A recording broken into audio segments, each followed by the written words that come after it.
Chapter 357. As the person in charge of all of Guangdong's penal matters, after receiving Jia Ping's filial piety, Han Qing expressed that he would protect his life, but he would have to endure it for a while. When the time was right, he would use him again. Abandoning the city and becoming the general of a defeated army seemed to be a very shameful matter. However, he was not the only one who had lost the city. At least, it looked like he had killed enemies while bathed in blood. Based on this, Han Qing had some confidence. He had even greeted the administrative commissioner, Lu Youfu, for this matter. Once the imperial envoy arrived, he would take the opportunity to say a few good words. Presumably, the matter would pass. It was because of this that Jia Ping had the confidence to appear here. After hearing Yang Chendong's words about him, his expression changed. He immediately knelt on the ground. "Sir Imperial Envoy, please understand. I did indeed bravely kill the enemy. However, the situation was like this, so I had no choice but to retreat from the city." With Jia Ping kneeling, the Guangdong Prison Bureau's Han Qing also stepped out from the ranks. General Jia Ping's words are not wrong. This time, the bandit army is indeed superior in numbers. We had no choice but to abandon the city. Imperial Envoy, please understand. Han Qing stepped out and took the initiative to plead for leniency for Jia Ping. After the other Guangdong officials saw this scene, they all understood tacitly. They knew that he must have received a lot of money to save his life. Even if they were fellow officials, shouldn't they also stand out and contribute? If they formed good karma now, presumably, there would be benefits in the future. Furthermore, with the idea of dying if the lips and teeth were cold, pleading for leniency for Jia Ping now was equivalent to leaving an extra path of retreat for themselves. Who could guarantee that they would not make a mistake? All of the officials thought this way. At this time, even the Guangdong Administrative Commissioner, the highest-ranking official here, was prepared to step out and speak. As the leader of Guangdong, protecting his subordinates at critical times was one of his responsibilities. Only then could he receive the respect of others and better pass on his ideals and orders. Thus, the atmosphere in the tent became lively. Many people were eager to give it a try. As long as one person stepped out, the others would follow suit and plead for leniency. With the law not punishing the masses, presumably this young imperial envoy could not do anything to them. Everyone was waiting for Lu Youfu to make a move, and even more people's gazes landed on the chief administrator Lu Youfu. However, it was at this moment that the young voice suddenly rang out. "Oh, a loser who lost a city still had a reason? What's more, there were even people pleading for him. Very good, very good. But I wonder if there are any other lords pleading for him?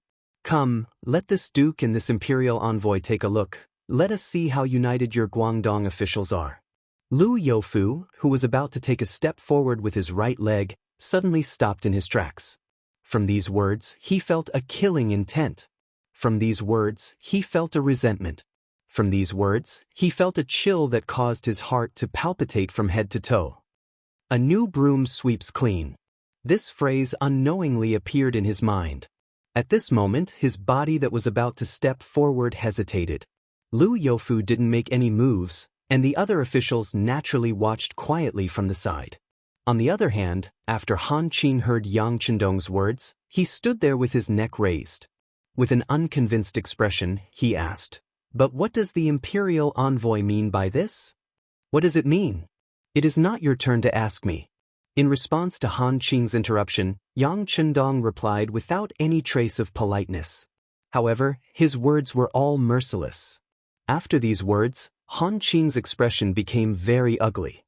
His face flushed red as if he had been constipated for a long time. What happened next made Han Qing even angrier. He saw Yang Chendong suddenly wave his hand and say to the captain of the first guards, Xiao Vi, and the others guarding the tent door, "Come, take down this criminal Jia Ping who is as cowardly as a mouse, fearful of the enemy like a tiger, and incompetent." Having received the order, Xiao Vi and the others immediately strode over. Among them, two of the cold front guards immediately reached out and pressed down on Jia Ping's shoulders. When the large hands landed like pincers, Jia Ping's expression became pained. He even lost the ability to speak in an instant. To the side, Han Qing was shocked that Jia Ping was suddenly restrained. He suddenly pointed at Yang Chendong behind the main table and said, "You can't do this. Jia Ping's matter has not been concluded yet. How can you punish him for nothing? We are not convinced." Not convinced? As if he had long expected Han Qing to say this, Yang Chendong abruptly stood up from his chair. Based on what Jia Ping said just now, what kind of general situation is this that they had no choice but to retreat from the city? May I ask, where did the general situation come from? What is the general situation he spoke of? Is he referring to the South Ming losing power and about to be destroyed? Yang Chendong's sudden questioning caused Han Qing's expression to change again and again. However, he was worthy of being the head of a province's police division, coming into contact with all types of criminal cases and all types of official infighting matters every day. His reaction was still extremely fast. After just an instant of change in expression, he once again calmed his mind, saying, "You are taking the meaning out of the chapter. That is not what General Jia Ping meant." Meaning? What does he mean? What do you mean? Is it because you accepted his money that you can't do things properly? Oh right, didn't you want evidence? Here you go. With a wave of his hand, pieces of paper with words on them flew up from the table and fluttered in the air. It was as if snow had fallen from the sky. The paper fluttered over and landed on Lu Youfu and the others' bodies and feet. Out of curiosity, they stretched out their hands to receive it. When they saw the contents recorded within, every single one of them was greatly shocked. When they looked at Han Qing and Jia Ping, there was an additional look of sympathy in their eyes. When they looked at Yang Chendong, there was even more shock and fear. What was recorded on the paper were the crimes that Han Qing and Jia Ping had committed. Among them, there was the matter of Jia Ping abandoning the city and escaping because he was afraid of death, causing chaos in Zhaoqing and being taken advantage of by the bandit army. There was also the matter of Han Qing accepting 100,000 taels of silver from the Jia family behind Jia Ping and speaking for him. In these records, there were all kinds of evidence placed on them. For example, the testimony of the soldiers who escaped from death in Zhaoqing, the testimony of the housekeeper in charge of the wealth in the Jia manor, and so on. They all had handprints placed on them. This was already a fact that was set in stone. There was no need for the imperial envoy to fake something like this because it was fake. Regardless of whether it was Han Qing or Jia Ping, they could have brought it up in front of everyone. What they would lose would only be the imperial envoy's face. It might even cause him to not be able to continue doing this job, putting aside whether it was worth it to wrongly accuse others like this. Jia Ping, who had also seen what was recorded on the paper, was already trembling all over. There was also Han Qing. After seeing all of this, he immediately knelt on the ground with a plop. Then he cried out loudly, "Lord Imperial Envoy, it was all my fault. I am willing to plead guilty and hand over all of this dirty silver. Please have mercy on me." As he cried out loudly, Han Qing's gaze landed on Lu Youfu, who was standing to the side. "Sir Lu, please speak to save me. You know, I was just confused for a moment." Han Qing's cries had proven everything, and it could also be said to be everything. At this moment, everyone knew that Han Qing could be considered to have met with trouble. To throw away his reputation and future for 100,000 taels of silver, no matter how it seemed, it was not worth it. Lu Youfu, who had his name called, gently closed his eyes. He really didn't want to speak for Han Qing. It was fine if he did something dirty, but if he was caught red-handed and brought up publicly, then he was an idiot. For such an idiot, if he spoke out and begged, then wouldn't he also be an idiot? However, even though the logic was like this, Lu Youfu had no choice but to reach out. It was not for any other reason than because he had a good personal relationship with Han Qing. After coming to Guangdong for a year, he had received a lot of filial piety. As a result, the two of them had a deep connection to many things. If the other party really met with trouble, if he just stood by and watched, who knew whether or not a mad dog would randomly bite people? Looking at this imperial envoy's methods, if something really happened to offend him, he would probably be finished. Lu Youfu, who didn't want to speak, had no choice but to do so. After a moment of internal struggle, he still had no choice but to step out from the ranks. He cupped his hands toward Yang Chendong and said, "Imperial envoy, I'm afraid this time." Han Qing was also confused for a moment. "Please, on account of his hard work in governing Guangdong, punish him leniently." Punish him leniently? Yang Chendong's gaze stared straight at Lu Youfu. Just this stare made the body of the most powerful man in Guangdong tighten. Although in terms of age, it was possible for him to be the other party's grandfather, in terms of aura, he had to admit that Yang Chendong was more dignified and pressuring than all of the young people he had seen. That pair of eyes did not even seem like the eyes of a young person. It seemed to be a pair of aged eyes that had experienced many things. It was as if they could see through anything in the world in an instant. Being questioned, Lu Youfu, whose heart had also been shaken, unconsciously said, "Yes, please be lenient with the imperial envoy. Han Qing's family also has quite a bit of wealth. Presumably, he is willing to donate most of it to provide military supplies for the army to atone for his crime." Using money to buy a crime. This seemed to be something that could only be done in private. Now that Lu Youfu had put it on the table, it seemed very inconceivable. At least, for a scholar who had read the books of sages from a young age, it was an extremely shameful thing. However, at this moment, Lu Youfu really didn't know how to speak for Han Qing. This imperial envoy had just arrived. In terms of personal relations, there was nothing at all. He was not an official of the Southern Ming. Even if he found someone to suppress him, it would probably be very difficult. Even if it was really done, Han Qing's head would probably have already fallen to the ground. In order to save himself, he had no choice but to do this. Even when he said these words, his expression was extremely unnatural. It could be seen that he was truly embarrassed by his own words. Chapter 358.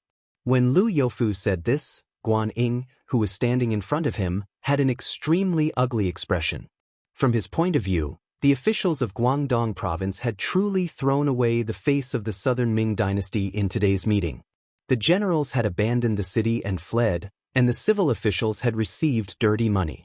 If news of this were to spread, who knew how many people would secretly mock them? However, all of this seemed to be incomparable to Lu Youfu's actions. This person had actually openly bribed. Moreover, he had done it in front of so many people. Was he not afraid that Yang Chendong would get angry again and take his anger out on him? Just as Guan Ying was feeling angry and resentful, Yang Chendong, who had originally been standing there with an unfriendly expression, suddenly sat down. Then, his expression relaxed as he asked, "Oh? Willing to donate your family's wealth for military expenses? How much is that? Let me tell you, without me, the imperial envoy, I cannot agree." If the performance of Lu Youfu and the others was already shocking, then when Yang Chendong spoke, it was as if the entire audience had been struck by lightning. At this moment, everyone stood there with a stupefied expression. There were even some people who used their hands to pull at their ears, as if trying to see if there was something wrong with their hearing. One was publicly bribing, the other was publicly bribing. Moreover, all of the people present were important officials of Guangdong. There was no lack of important officials and generals. This scene that he didn't even dare to imagine actually happened. At this moment, even Lu Youfu, who had helplessly spoken the words of bribery, was similarly shocked. He stood there, not knowing what to do. Seeing that the tent had suddenly become quiet, Yang Chendong seemed to be very displeased with everyone's performance. What? Could it be that this imperial envoy did not speak clearly enough? Or is it that the guilty official Han Qing is unwilling to pay? I am willing. After finally understanding that all of this was true, Han Qing was like a drowning person who had suddenly grabbed onto a piece of dead wood. He repeatedly said, "The guilty official is willing to pay. How much?" Yang Chendong leaned on the document in front of him and stared into Han Qing's eyes. Pay. Han Qing thought about how Yang Chendong had said he could not take too little. Thinking that this kind of opportunity might not appear a second time, he gritted his teeth and said, "I am willing to take out 200,000 liang of silver to atone for my crimes. Please give me another chance." 200,000. Hearing such an answer, Yang Chendong repeated it softly. Then he stopped talking and looked like he was thinking. This scene really scared Han Qing. He thought that the amount of silver he offered was too little. At that moment, he hardened his heart and said, "I am willing to offer 400,000 silver taels. This is all I have. I don't have any more." "Oh, 400,000 taels. After all, you're a second-rank official of the imperial court. You're worth this price. Since it's like this, let's forget about it. I will not pursue your crimes. As for how the emperor will deal with you, it has nothing to do with me." Yang Chendong waved his hand. This also made Han Qing, kneeling there, let out a breath. He knew that he was fine for now. As for the emperor, based on his relationship with a few important officials in Jingdou, there was still room for negotiation. He was just afraid that he would need to borrow money to get through the disaster. Han Qing had no crimes. The kneeling Zhaoqing General Jia Ping seemed to have seen the hope of rebirth. Ignoring the pain in his body when he was pressed down, he shouted loudly, "Imperial envoy, the guilty general is also willing to use silver to atone for his crimes." "You're also willing to use silver?" Yang Chendong seemed to ask with interest. "Yes, the guilty general is willing to use silver. He is also willing to take out 400,000 taels of silver for the expenses of the mercenary army," Jia Ping said loudly as if he was afraid that Yang Chendong could not hear him clearly. "Oh, you're only a 4th-level general, yet you're willing to take out 400,000 taels of silver. It is indeed a lot." After Yang Chendong's words fell, everyone else had an expression of understanding. It seemed that Jia Ping was also going to be offended. Before everyone's expressions completely relaxed, Yang Chendong, who had been speaking peacefully, suddenly changed his expression. Following this, he shouted in a roaring voice, "Because of you, tens of thousands of people in Zhaoqing Manor have suffered. Who knows how many southern Ming soldiers have died because of this? You still have the face to talk to me about silver? Where is the imperial sword?" Tiger's Mane, who was standing to the side, handed over the long sword that Kuang Yi had left behind. It represented that it could behead incapable rulers and slanderers. Following this, Yang Chendong reached out with his right hand and grasped the hilt of the sword. Following this, the sword flashed and the long sword was unsheathed. Then, a stream of blood flew out and coincidentally sprayed onto the face of Han Qing, who was still kneeling on the ground. The sword fell. The head of Jia Ping, who had been alive and kicking, fell to the ground, separating him from everyone else. Just like this, Jia Ping was killed. This unexpected scene caused everyone to not know what to say for a moment. They had clearly just been discussing the price. Why did he suddenly kill someone? This imperial envoy was not old, but when he did things, it was always unexpected. It was impossible for people to guess his intentions. This kind of imperial envoy was not easy to come into contact with. Many of the officials who saw this scene felt their hearts beat like drums. They thought that in the future, when they did things, they had to be careful to not be caught by the imperial envoy. Otherwise, even if they didn't die, they would have to shed a layer of skin like Han Qing. As for Han Qing, when the blood sprayed onto his face, his expression first froze. Following this, he defecated and urinated. Immediately, an unpleasant smell spread out in the tent. It had to be said that as the person in charge of criminal justice and public affairs, he had seen the world. The number of people who had died under his orders was not small, so it shouldn't be like this. However, if there was something to be blamed, it was Yang Chendong's actions that were too fast. Furthermore, Han Qing himself had committed a crime. He thought that if he hadn't paid the silver earlier, his head would probably have fallen to the ground. How could he not be afraid? How could he not make a fool of himself? Yang Chendong was also very displeased by this unpleasant smell. "Forget it, we'll just go out and have a meeting." "Oh, right? Jia Ping committed a serious crime and cannot be forgiven. That is why I killed him." However, some of his words cannot be disbelieved. For example, before he died, he said that the Jia family was willing to pay 400,000 liang of silver. Presumably, everyone heard it and can be used as a witness. Later, I'll have to trouble official Lu to retrieve the silver for military expenses. Of course, if the Jia family doesn't have to pay the silver, then there is no need to keep it. Bribing a high-ranking official is a serious crime and can be punished by death. Originally, everyone was covering their noses from the foul smell coming from Han Qing's body as they walked out. However, when they suddenly heard the last part of Yang Chendong's words, their expressions changed greatly. This imperial envoy was truly a ruthless person. He killed someone and still wanted silver. This was a living king of hell. In the future, no matter who they offended, they should not offend this person. Everyone was greatly shocked. They were frightened by the methods Yang Chendong had displayed. Lu Youfu was the same, but when he heard his name being called, he reacted. He immediately replied obediently, "Yes, please be at ease, Imperial Envoy. The Jia family will definitely take out the 400,000 taels of silver. However, can Jia Ping's body be sent back to the Jia family?" "Of course you can. If you want the body, just take out another 100,000 liang of silver." Yang Chendong appeared to understand. First, he nodded his head. However, the next sentence choked Lu Youfu until he didn't know what to say. It was only the body of a dead person, yet it actually cost 100,000 liang of silver. Moreover, these words were spoken by Yang Chendong. The Jia family had no choice but to take it.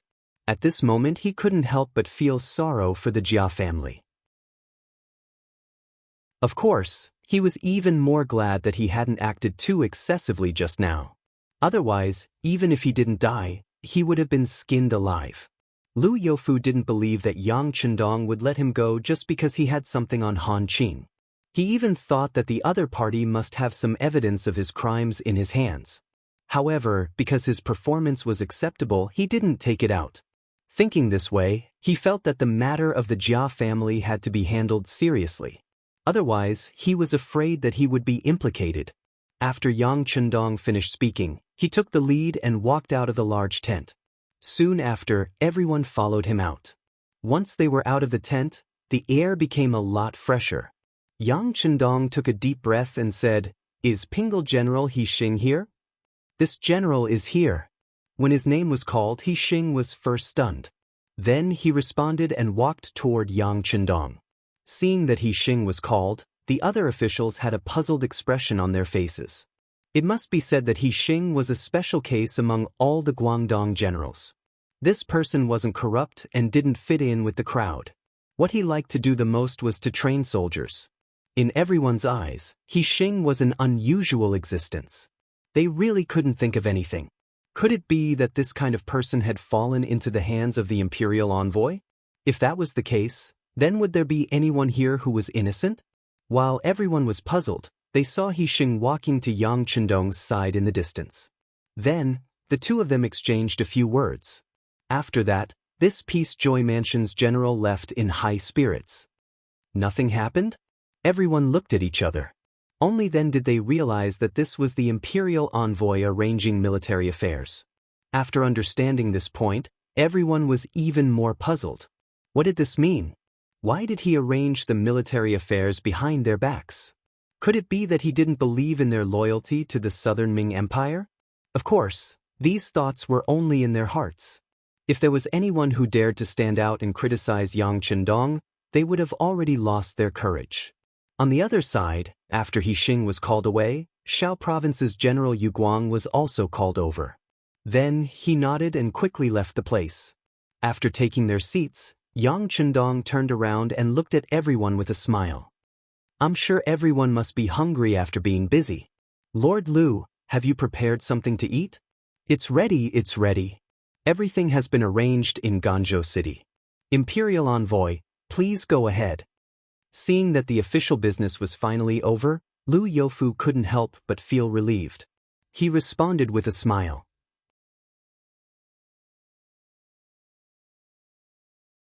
Chapter 359. Good. Since that is the case, let's enter the city. Yang Chendong waved his hand. Immediately, everyone entered Ganzhou City in a grandiose manner. The news of Yang Chendong killing Jia Ping and severely punishing Han Qing quickly spread throughout the city and the army. When some of the commoners and soldiers heard this news, they were all overjoyed. Not to mention the skill of this young imperial envoy in battle, at least his ability to govern was not bad. The The commoners were like this. As long as someone punished a corrupt official, they would be happy. As for whether or not they would be able to gain anything because of this, that was not something they cared about. Lu Youfu gave Yang Chendong a very good residence in Ganzhou City to live in. Naturally, Yang Chendong would not refuse such good intentions. At the same time he gladly accepted, he had his wife, Hu Yen, and the others move in as well. Not only that, but he also had the back garden tidy up. Then he had the third wife, Lady Shui, invite the number 1 courtesan by the Qinhuai River, Su Maner, to liven things up. Finally, she could see Yang Chendong's face. Although she was invited over as an entertainer, the servant girl, Xiao Yun, also had many objections. However, as the main character, Su Maner, was not angry at all. In her opinion, being able to come into contact with Yang Chendong was the first step to success. As for how it was done, that was not the most important thing. Moreover, the moment she entered the city, she had heard about Yang Chendong's actions in the large tent. She was very curious. Was this imperial envoy who had openly bribed someone, not afraid that the matter would reach the emperor and he would be punished? Where did he have the confidence to do such a thing? With all kinds of questions in her mind, Su Maner appeared in the back garden in a long white dress. As soon as Su Maner appeared, she gave people a very stunning feeling. Dressed in white, she appeared incomparably holy. If one did not know that this person had once been a courtesan by the Qinhuai River, one would not have thought that this person came from such a place. On the contrary, judging from her attire and behavior, it would be more accurate to call her a lady from a respectable family. Yang Chendong's eyes narrowed when he saw Su Maner's outfit. Then he slowly leaned against the rattan chair and closed his eyes while Hu Yen and Madame Shui hugged him. Occasionally, he would open his mouth and enjoy the peeled fruits that Hu Yen and Madame Shui put in his mouth.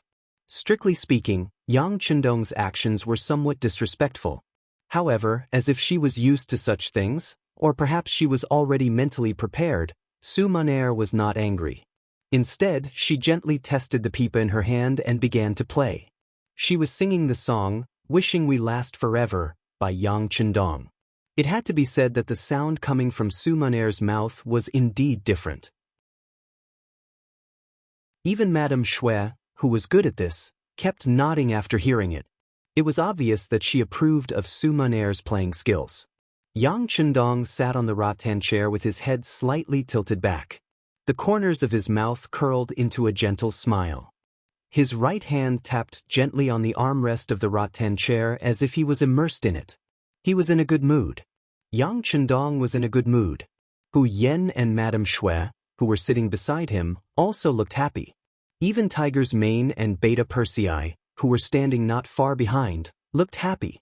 In these people's hearts, Yang Chendong's happiness was their happiness, and Yang Chendong's happiness was their happiness. This was a powerful personality charm that could affect the mood of others at any time and place. This warm and wonderful scene lasted for more than an hour, and then everything was ruined by the sounds of fighting and shouting outside. Out of instinct, Tiger's Mane and Beta Persei came to Yang Chendong's side to protect him. In addition, Tai Qingyi, who was standing not far away, also stood in front of Hu Yen and Madame Shui. There were 6 other women standing with her. From the determination in their eyes, it could be seen that they were not afraid of death. This sudden change made Su Maner, who was singing, shut her mouth naturally. When she saw that Hu Yen and Madame Shui were protected by people, and only her maid Xiao Yun came to her side, she did not know why, but there was a faint jealousy in her heart. At this moment, the sounds of fighting outside had stopped. Then came the shout of General Guaning. I want to see the Duke of Loyalty. Let me go. Obviously, the person who came should be Guaning. He probably took things too hard because of what happened in the big tent in the morning and wanted to see Yang Chendong. However, Yang Chendong, who was in a relaxed state, could not be disturbed by just anyone. He was blocked outside the door as usual. In a moment of anger, he wanted to break in. Let him in. Yang Chendong, who was sitting on the rattan chair, looked calm. It was not clear whether he was really angry, but there was a sense of coldness in his voice. As the voice rang out, there were footsteps in the outer courtyard. Then, Guan Ying, whose face was slightly red and swollen, walked in under the escort of 4 Lung Feng. To be able to have 4 Lung Feng following him, it was clear that Guan Ying's skills were not bad. Looking at the Lung Feng who followed him, it seemed that their clothes were also disheveled. It was clear that the fight just now had been very fierce. Yang Chendong's gaze swept over the 5 people. Then, his voice was still indifferent as he asked, "You want to see me?" "That's right, I want to see you. I want to ask you why you did what you did during the day. Also, what were those generals sent out to do? You have to give me an explanation." Guan Ying glared and shouted, as if he was very angry. Guan Ying's shout entered his ears clearly. Sitting there, Yang Chendong first frowned slightly. His gaze swept over Guan Ying's body again and again. Then, his smile seemed to be forcefully wiped away by an invisible hand. His expression suddenly became much more serious. "Who do you think you are? Do you think I am someone you can see whenever you want to? What I want to do, is it something you can question? You still have an explanation? Let me tell you, even the emperor of the Southern Ming Empire would not order me like this. Since you want an explanation, then I'll give you one. Beta Persei, beat him." Yang Chendong's sudden anger scared Guan Ying. All this time, although Yang Chendong's actions were unpredictable, his attitude towards him could be considered friendly. At least, he didn't get angry at him, to the point that he forgot his identity. Now that he was suddenly reprimanded by Yang Chendong, he realized that he was just a small character. The reason why he didn't do anything to him was because he didn't put him in his eyes and didn't treat him as a dish. Now that he suddenly appeared and disturbed the other party's happy mood, was he going to punish him? As he thought this, he raised his head again and saw the tall Beta Persei walking towards him. Suddenly, anger flashed in his eyes. Guan Ying had been in the army and his performance was excellent. His skills were also better than ordinary people. This time, when he followed Kuangya Minister to inspect the various guards, he was more often than not a guard. From this, it could be seen that his skills were quite good. This was also the reason why he dared to charge in alone. But just now, the 4 people he didn't put in his eyes taught him how to be a person. If it was a one-on-one, he was confident that none of the 4 would be a match for him.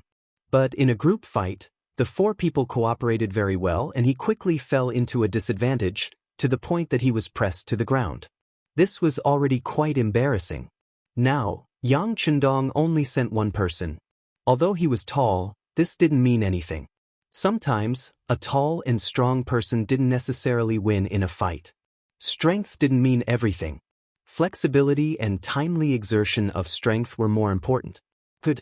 If it's a one-on-one, if I win, can I sit down and have a good talk with the Duke?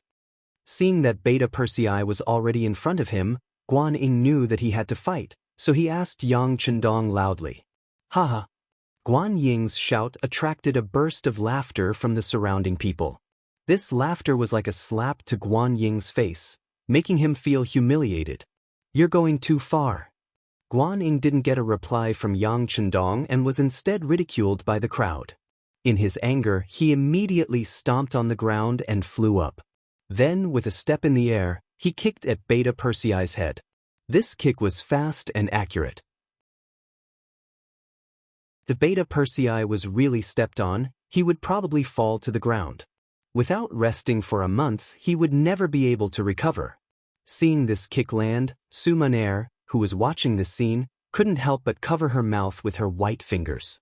From the looks of it, she was quite frightened. The servant girl, Xiao Yun, was much worse than Su Maner. She had already opened her mouth and started screaming. Amidst such screams, Beta Persei's 2 arms, which were as strong as a woman's calves, suddenly stretched out and grabbed at Guan Ying's legs. Everyone said that an arm couldn't win against a leg. From this, it could be seen that in terms of strength, arms and legs were not equal. However, this saying didn't seem to be practical when applied to Beta Persei. When the pair of arms stretched out to grab, the pair of legs, which should have been invincible, seemed to have been stopped in time. They were grabbed by something and fell into Beta Persei's hands. Then, they were restrained and couldn't move. When the pair of arms reached out, they accurately grabbed a pair of ankles. The pair of legs, which were wearing high-waisted cloth shoes, fell into Beta Persei's hands like a toy. When his attack succeeded, he laughed mischievously. Then, he forcefully twisted his waist and drew a circle with his feet as the center. Then, the pair of large hands in front of his arms suddenly loosened. Like flying a kite, he threw the owner of the pair of feet, Guan Ing away. Guan Ying's kick was originally thought to be able to hurt Beta Persei. He was still thinking that the martial arts of the people around the Duke of Loyalty were only his own when he was shocked to find that he couldn't move. Then, the whistling sound of the wind rang in his ears and he was thrown away.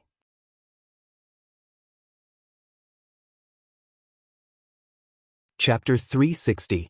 Out of instinct, Guan Ing tried his best to find a direction and a safe way to land. Therefore, when his body landed, he rolled on the ground awkwardly. Then, he got up from the ground with dust all over his body and squatted on the ground. Everything just happened too quickly. Even with Guan Ying's ability, he did not have the time to fully accept and digest it. However, just when he was still feeling a little dizzy, a large foot kicked him in the same way as he did to himself. Guan Ing only saw a black shadow in front of him, and a pair of big feet came towards him. Out of instinct, he raised his arms to block. Bang! A powerful force suddenly hit him. With just one blow, Guan Ing felt as if his arms had fallen apart.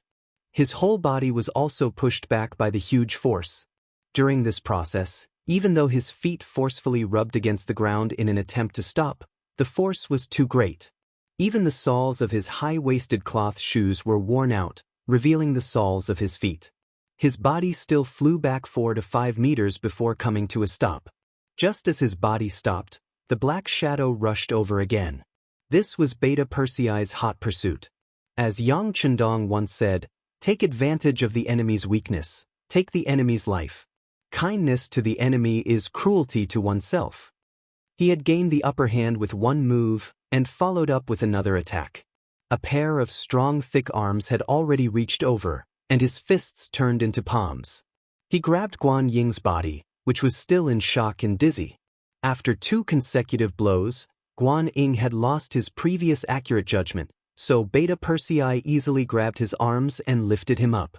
When his body suddenly leaned back, Guan Ying's body was thrown into a backflip by the inertia. This backward somersault was completely unexpected, and it was not what Guan Ing wanted either. This blow caused his body to come into close contact with the ground. The moment he was bombarded to the ground, he only felt that his eyes were dazed, and his whole body was in discomfort as if it had fallen apart. Thanks to his usual training, his physical fitness was not bad. However, if it was anyone else, just this strike alone would have been enough to take their life. Even so, Guan Ing was completely stunned by the fall. He had no idea that his opponent, Beta Persei, had already gotten up and lifted a large foot to stomp on his waist. A person's waist was flexible, but at the same time, it was also very fragile. Once the 200 kilograms Beta Persei stepped on it, the consequences would be unimaginable.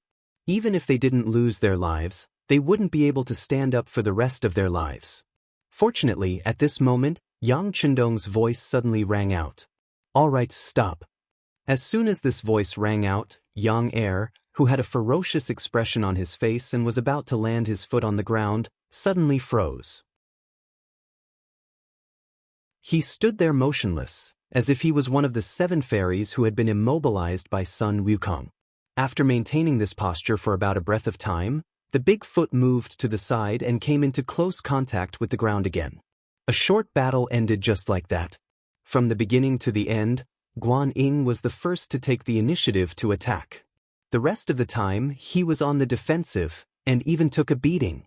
From this, it could be seen that the difference in strength between the two was huge. No one went to help Guan Ing up. They just let him lie on the ground and gasp for breath, his chest rising and falling one after another. This was the consequence of offending the 6th young master. If it wasn't for Yang Chendong's order, he would have lost his life by now. As time passed, no one spoke in the entire back garden, as if they were waiting for something.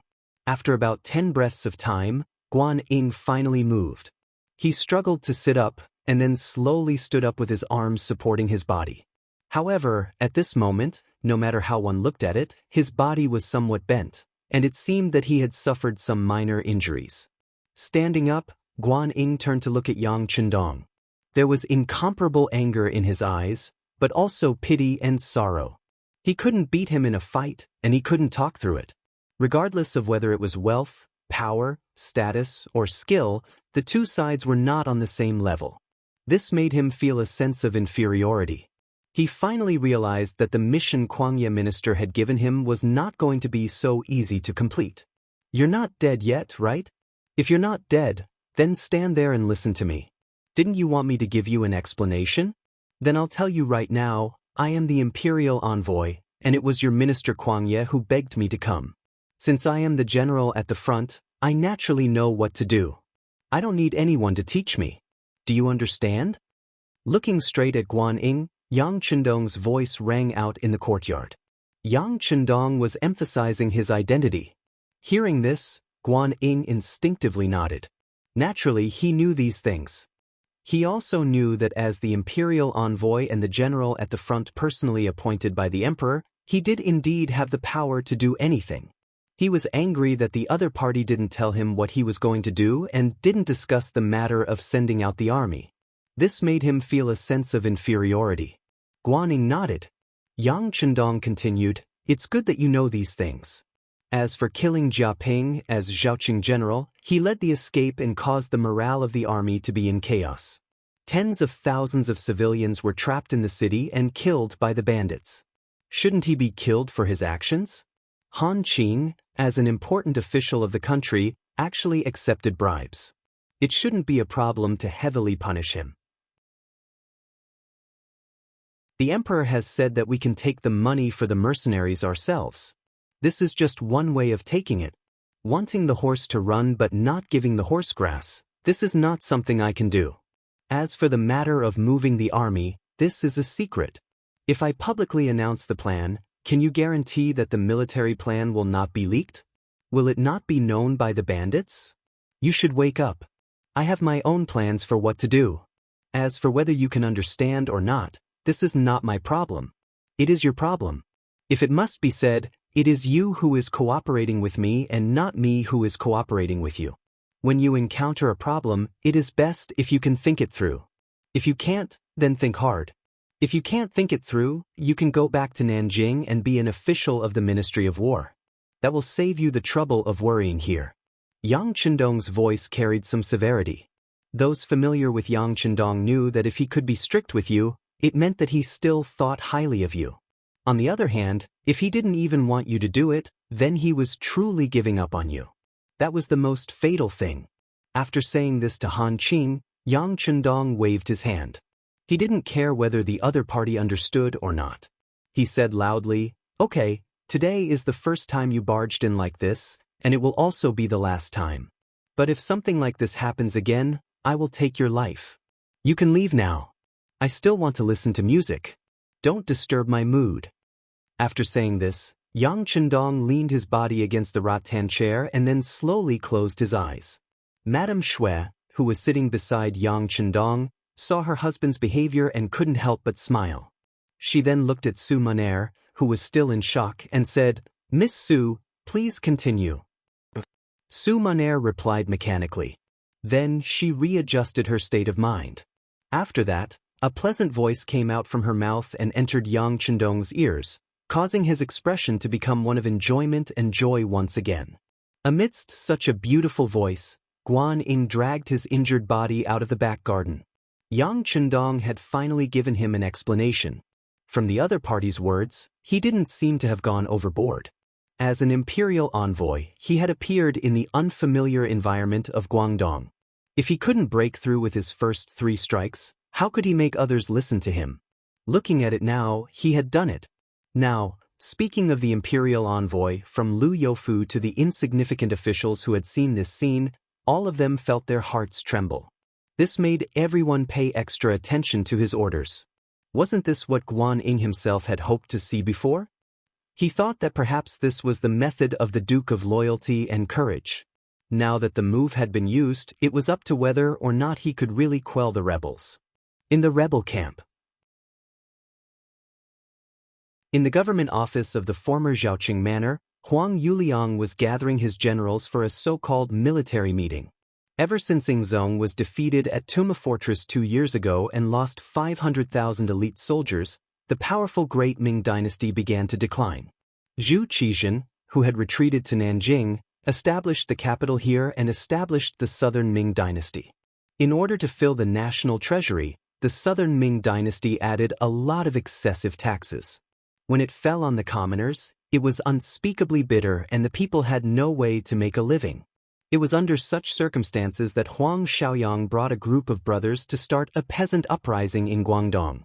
At the beginning of the uprising, they received the support of many poor commoners. The group expanded and took over a few counties, reaching a certain scale. At the same time, they were suppressed by the Southern Ming dynasty. When faced with the Ming army coming from all directions, the unorganized peasant group was quickly calmed down. In the end, Huang Xiaoyang and his eldest son were both killed. Only his second son, Huang Yuliang, was left to escape and continue to fight against the Ming army on a small scale in Guangdong. There was constant encirclement and suppression. In such an environment, the space left for Huang Yuliang to survive became smaller and smaller. Just as he was about to be trapped, surrounded, and even destroyed, the Ming army that had surrounded him suddenly retreated by more than half. This sudden change made Huang Yuliang feel a sense of confusion. However, he immediately received news that the king of Minzhuang, Zhu Huixin, was rebelling in Yunnan. Not long after, he received a personal letter from the king of Minzhuang. The general idea was that he was willing to ally with him. They would help each other and work together.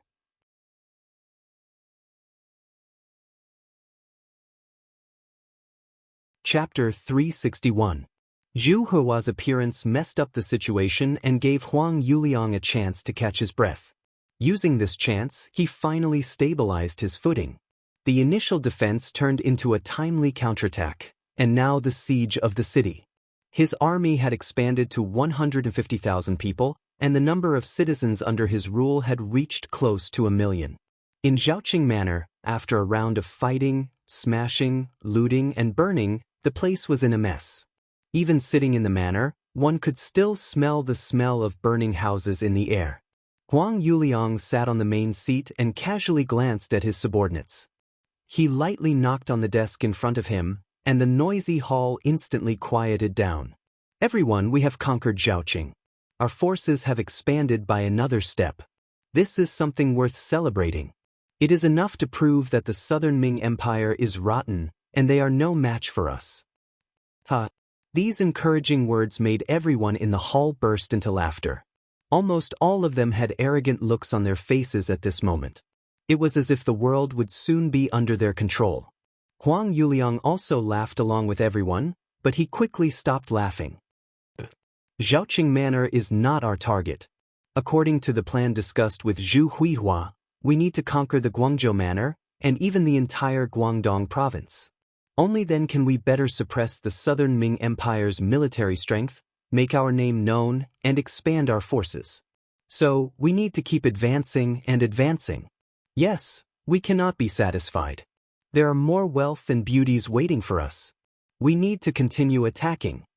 Geng Jun, the leader of the 4 heavenly kings and the only one who followed young Master Huang to Zhaoqing Manor, stood up and agreed with Huang Yuliang. Well said, Heavenly King Geng's words are our next target. Reality has proven that the so-called Southern Ming Empire's army cannot withstand a single blow, but Huang Yuliang's voice trailed off. When everyone heard the word, but, they could not help but perk up their ears. They knew that was the main point of today's meeting. However, there's a piece of bad news. Emperor Ingzong of the Ming dynasty sent an imperial envoy to Ganzhou Prefecture. He's currently mobilizing troops and preparing to come to Guangzhou Prefecture. It seems like he intends to have a decisive battle with us. Huang Yuliang didn't let everyone wait for a long time. After keeping everyone in suspense, he told them the rest of the story. After saying this, he intentionally shrugged his shoulders. Oh right, I heard that the imperial envoy is the great Ming's Duke of Loyalty. Oh, he's only 21 years old this year. Who? As Huang Yuliang finished his last sentence, there was a burst of exhalation in the hall. Originally, When they heard that the southern Ming Empire had sent a large army and an imperial envoy to fight with them, they were still a little nervous. No matter what, the Ming army's combat power was still very strong. In addition, the Ming army was very strong. If they really gathered their strength to counterattack, they would have to retreat. However, when they heard that the imperial envoy was a young man who was only 21 years old, they all laughed. Their faces, which had just become tense, completely relaxed at this moment. As for the great Ming's Duke of Loyalty, these people naturally ignored him. Perhaps in their eyes, the so-called nobility of the Ming dynasty was just someone who had a good life and came from a good family. They definitely wouldn't believe that such a person would have any ability. These people would overlook Yang Chendong and the Duke of Loyalty. Naturally, it was because of the lack of information. News was not smooth, public opinion was not developed, and Yang Chendong was only known around the capital of Baiming. In addition, Emperor Yingzong, Zhu Qizhen, intentionally downplayed this person's name. Yang Chendong's name was indeed not well known in the south. Without anyone knowing, these people naturally judged people based on their first impression of him. He was only a 21-year-old young man. How could he be in the eyes of these generals who relied on their own hard work to obtain results? Everyone had an indifferent expression, and Huang Yuliang also laughed along. He himself also didn't know much about Yang Chendong. Or rather, he didn't want to know. He was only a young man in his early 20s, so he didn't put him in his eyes. If it wasn't to motivate his subordinates, he probably wouldn't even mention a word about the sixth young master. Good, brothers. The southern Ming dynasty has no one. They actually sent a little kid to lead the army. Do they really think we are made of mud? Since it's like this, let's show them our strength and let them know how powerful we are. Huang Yuliang laughed loudly, raising everyone's morale. Young master is right. Since the southern Ming dynasty dares to look down on us, we should show them our strength. The generals all became excited. The successive victories had made them lose themselves. This time, they were facing a young man, so they underestimated the enemy even more. At this time, not only the generals of the bandit army, even young master Huang Yuliang was very proud. Seeing everyone filled with righteous indignation, he felt that the morale of the army could be used, so he shouted loudly. Good, since everyone has agreed, we will send troops to the Guangzhou Palace and capture the Ming Imperial envoy alive. Send troops to the Guangzhou Palace and capture the Ming Imperial envoy alive. The generals below followed Huang Yuliang's shout and shouted the slogan together. Their eyes were filled with longing and fantasy for a beautiful future. Under Huang Yuliang's call and strategy, the bandit army quickly gathered the rations they stole from various places and started to prepare to directly attack the Guangzhou Palace that had no obstacles in front of them. To them, if they took down this place, it was equivalent to taking over the entire Guangdong. When that time came, their influence would be even greater, and there would be even more heroes coming to join them. Guangzhou Palace. It had been 7 days since the last meeting in the big tent. In these 7 days, Yang Chendong refused to see anyone. Every day, he would listen to music and watch dances in the back garden of the palace. Even when Han Qing brought 400,000 liang of silver, it was his follower, Tiger's Mane, who was responsible for receiving it. When they arrived, it was like Mount Tai was pressing down on them. It gave people the feeling that the situation on the front line could not be delayed. Whoever dared to delay for even a moment would be killed. But after settling down, it was so quiet. It was as if the world was at peace and there was only pleasure and enjoyment left.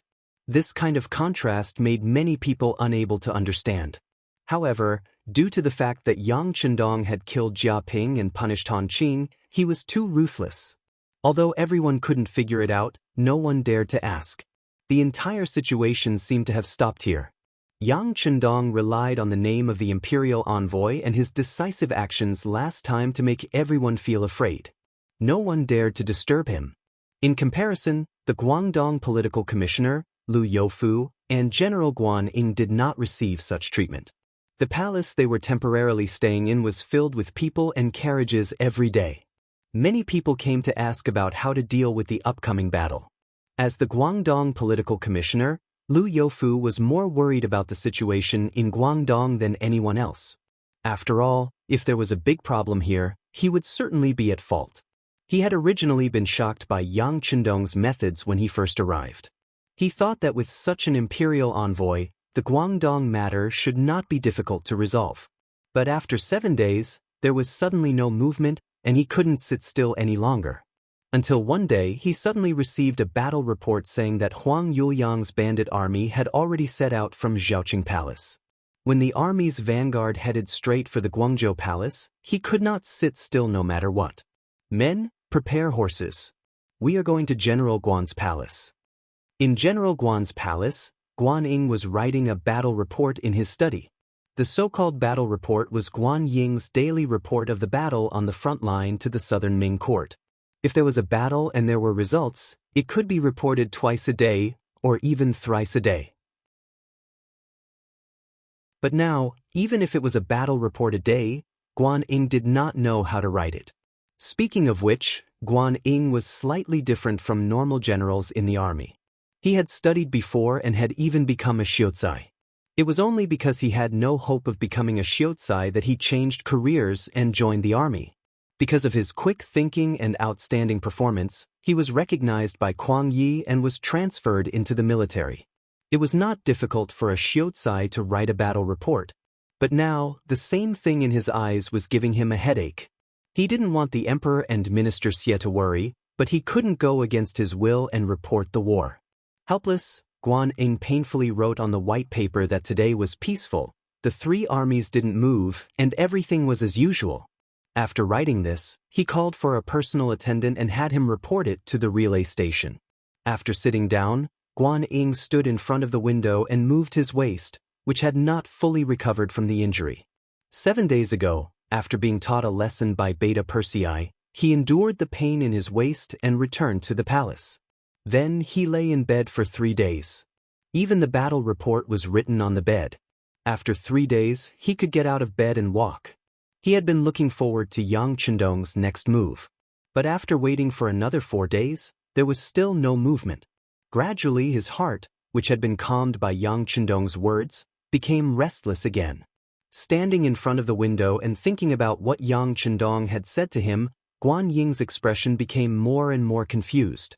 He admitted that after being taught a lesson that day, Yang Chendong's words were not wrong. Since it was a military secret, the more confidential it was, the better. After all, Guangdong had lost 5 major cities in a row. If one were to say that there were no bandit spies in the government, even he himself would not believe it.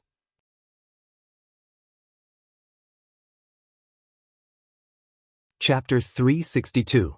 However, if it was just to prevent spies from eavesdropping on military intelligence, would he still be able to win this battle if he didn't move? Could it be that Yang Chendong came here just for fun? Or did he really have a card up his sleeve and already made all kinds of arrangements? When he thought about how the great Ming dynasty's army, other than the Canton Thousand Guards brought by Lu Youfu, who was still in Ganzhou, the rest of the great Ming dynasty's army had been sent out, and many of the mercenaries had also been sent out, he felt a little relieved. Perhaps this Duke of Loyalty had already made arrangements. Guan Ying was still comforting himself. He thought that since Yang Chendong was able to stay so calmly in Ganzhou, he must have made some preparations. Just as he was thinking, the sound of hurried footsteps suddenly came from outside the study. Then an attendant's voice sounded, "General, Lu Youfu is here. He said he has important military intelligence and must see you." Important military intelligence? Hearing this, Guan Ying's expression became tense. "Okay, I'll go over right now." In the main hall of the Guan residence, Guan Ying saw Lu Youfu, who was burning with anxiety. "Lu Youfu, why are you so anxious? Has Lady Jia's 500,000 taels of silver arrived?" The reason why Guan Ying brought up the matter of the 500,000 taels of silver was because the imperial envoy's manor had let out word that when Jia Shi's silver arrived, he would only receive guests. Otherwise, even if the sky fell, he was not to be disturbed. Guan Ying naturally didn't believe this statement. Once there was a military emergency, if Yang Chendong still didn't do anything, it would be a major dereliction of duty. At that time, his position as imperial envoy would be removed. Not only that, but the emperor and Minister Kuang probably wouldn't let him off easily. However, even though he knew that this was just an excuse, Guan Ying still hoped that this matter could be settled as soon as possible. After all, once the matter was settled, Yang Chendong would have no reason to refuse to see them. He could also fulfill his duty and urge them to hurry up. General Guan, it's not that Lady Jia's silver has arrived. I've already urged them there. Instead, news came from Zhaoqing residence. The bandit leader Huang Yuliang has already brought 80,000 soldiers to the Guangzhou residence. The situation is critical, Lu Youfu said with an anxious expression. There's such a thing? When did it happen? This was the first time Guan Ying had heard of such a thing. He couldn't help but ask with some doubt. It can't be wrong. This was sent back by the spies I've planted among the bandits. I'm sure the official report will be sent over soon, Lu Youfu said firmly. Since the rebels were able to plant informants in the government, Lu Youfu, as the Guangdong political commissioner, planting an informant in the other party was a reasonable matter. Guan Ying no longer doubted this point. Instead, he nodded, this is an important matter. How about this? I will have to trouble Sir Lu to go with me to see the imperial envoy. Of course. Lu Youfu nodded. This time, he came to persuade Guan Ying to meet Yang Chendong with him. 7 days ago, General Guan had barged into the residence of the imperial envoy and was subsequently beaten. He had long heard the news. Guan Ying was Minister Kuang Ye's favorite. If Yang Chendong could beat up such a person, he really didn't have the guts to break into the mansion. Guan Ying agreed. After having a companion, Lu Youfu also had some confidence. Immediately, the two of them left the manor together and headed straight for Yang Chendong's residence. The two of them, one on a horse and one in a sedan, quickly arrived outside the temporary Yang manor in the city. However, without any surprise, they were met with a closed door. Yang Wu, who was guarding the door, stopped the two of them. When he heard them say that they had important battle reports to report, he shook his head. Sirs, I am truly sorry. You know the Duke's temper. Since he said that before Jia Shi's silver is delivered, no one is allowed to come and disturb him. Even if the sky falls, he won't see you. Brother, please report. This is indeed an urgent military situation. If something happens, I'm afraid you won't be able to take responsibility. Lu Youfu saw that even a doorman could stop him. He was unhappy in his heart and spoke with a threatening tone. There's nothing I can't take responsibility for. Since the Duke asked me to guard the door, I must abide by the rules set. Please return. Yang Wu was not angry at Lu Youfu's words. On the contrary, he said this with a smile on his face. However, this smile at this moment seemed to be asking for a beating. Lu Youfu didn't have any good ideas. He could only look at Guan Ying for help, hoping that he would speak up. If it really didn't work, he would try to break in. However, Guan Ying's performance was truly disappointing. Seeing that Yang Wu was blocking him, he simply turned around and left. Only then did his voice travel out. All right, if possible, please inform the imperial envoy that the Jia's silver will arrive very soon. However, the front line is indeed in a state of emergency. If something really happens to the Guangzhou prefecture, I'm afraid no one will be able to bear such a responsibility. Take care, I won't see you out. Yang Wu acted as if he didn't hear Guan Ying's words and was still smiling. Then, his gaze fell on Lu Youfu and pretended to be puzzled. It was as if he was asking, what's wrong? Is this lord not leaving? Lu Youfu saw the meaning in Yang Wu's eyes and left angrily with a flick of his sleeve. No matter what, he was still Guangdong's chief political envoy, a second-grade official in the imperial court, and an existence similar to that of a feudal official. Who would normally dare to give him such a look? However, considering that Yang Chendong's methods were a little too rough, he didn't have the guts to barge in. He could only resentfully chase after Guan Ying, who was about to leave. General Guan, are we not going to report this matter to the imperial envoy? Don't report it first. Let's think of a way to send Jia Shi's silver over first. Guan Ying lightly shook his head. Then, he turned around to look at the Yang manor and left. He had already decided that when he returned, he would write a battle report against Yang Chendong. Inside the Yang manor. After Yang Wu sent off Guan Ying and Lu Youfu, he came here. When he saw Yang Chendong, he reported everything that happened outside. Good, I got it. You did well. Yang Chendong first smiled and then said with satisfaction. After Yang Wu left happily, he looked at Yang San who was in the study and said, "It seems that they also arranged spies among the bandits. The news is actually not much later than ours." Yes, it should be Lu Youfu's doing. It seems that this person is not muddle-headed. Yang San nodded in agreement. Just 2 hours ago, he had already received a report from his spies among the bandits and immediately reported it to Yang Chendong. This was also why Yang Chendong dared to refuse Lu Youfu and Guan Ying's visit even though he knew that they had a military report. It's just that they are not muddle-headed. They have limited military strength and limited military resources. Even if they want to do something, there are inevitably too many people holding them back. In the end, it's still difficult to stretch out their hands and feet. Yang Chendong commented on Lu Youfu's weakness, or it could be said that it was the weakness of the entire southern Ming dynasty. No one would believe that the dignified great Ming dynasty did not have any talents. It was just that because of the restrictions of the environment, it was difficult for people with abilities to stretch out their hands and feet. It was just like how if a young person did not experience some hardships and enough experience, how could they be entrusted with important tasks? When they really made a name for themselves, they would probably already be an old person. At that time, the edges of struggle would have been smoothed out, and their will would not be as high. They would naturally learn the principle of subservience. When a young person wanted to stand out, they would also habitually suppress them. This was a kind of cycle. In this way, each generation was worse than the previous. The dynasty would naturally decline more and more, and it would not be far from a change of dynasty.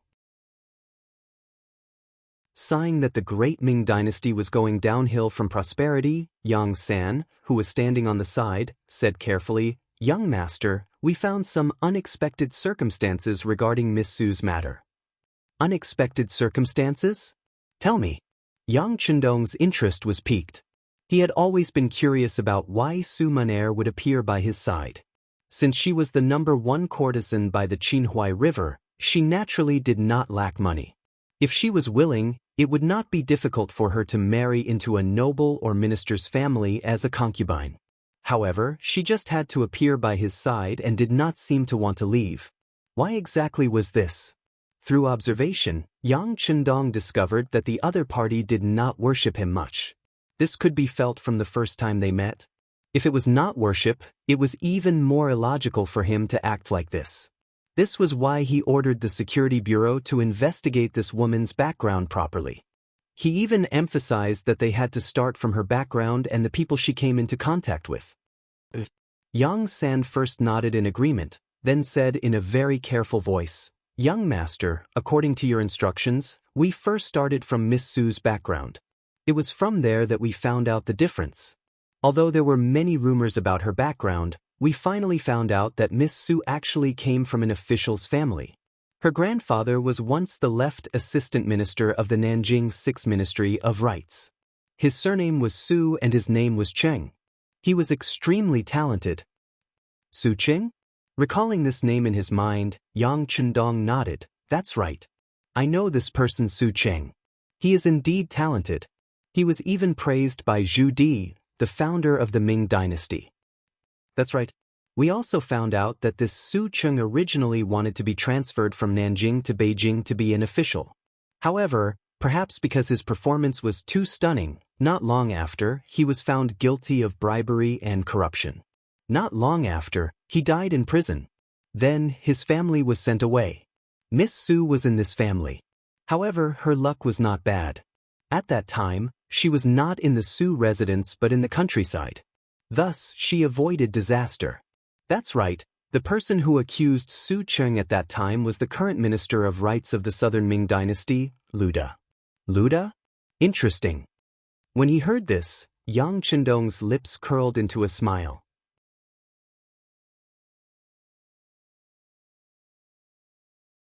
Chapter 363. That's all we've found out for now. After all, Lu Da is now the Minister of Rites. He has a high position and is not easy to investigate. Our people will make the best use of the time. Young master, please wait for a while. Seeing that Yang Chendong was satisfied, Yang San heaved a sigh of relief. Although Yang Chendong did not mention Su Moner's matter, he definitely placed great importance on it. Otherwise, this girl would not have been able to stay in the Yang residence. This also put a lot of pressure on Yang San. However, when the matter reached Luda, it stopped. Firstly, it was because the other party had a lot of power. If they were not careful, they might be targeted. Secondly, it had been so many years. Many things had changed. It would be very difficult to investigate. The two difficulties were very small. Only then did Yang San feel a huge increase in pressure. This matter is indeed not easy to investigate. However, it still needs to be investigated as soon as possible. How about this? Give 100,000 taels of silver to the Nanjing branch and let them get to the bottom of this matter. Yang Chendong understood Yang San's difficulty. However, the Security Bureau was supposed to do things that others could not do. As long as the investment was huge, it was believed that anything could be uncovered. Not to mention, Su Cheng was the left assistant minister of the Ministry of Rights. That was a third-rank official. It was not something that could be done with just one or two people working together. As long as they put in the effort, they should be able to find some clues. Adding on 100,000 taels of silver, it was enough to see how important this matter was to Yang Chendong. Yang San nodded heavily. Young master, don't worry. I will arrange it now and strive for an early result. Guan Ying and Lu Youfu returned after hitting a wall. After the two of them discussed, they decided to take a roundabout approach. They thought of a way to settle the Jia family's matter first. This way, Yang Chendong would not be able to find an excuse to not meet them. Lu Youfu was anxious. He gave the order and naturally had his trusted subordinates to handle this matter. In order to protect themselves, the Jia family did not have the protection of an official like Jia Ping. When Lu Youfu's pressure came, they could only be at his mercy. Speaking of which, the Jia family in Guangdong was considered a large family, but their main focus was on business. In the Great Ming Dynasty, the status of merchants had never been high. They were like a piece of fat meat that anyone with power could take a bite out of at any time. They clearly saw this weakness, so they worked hard to cultivate talents.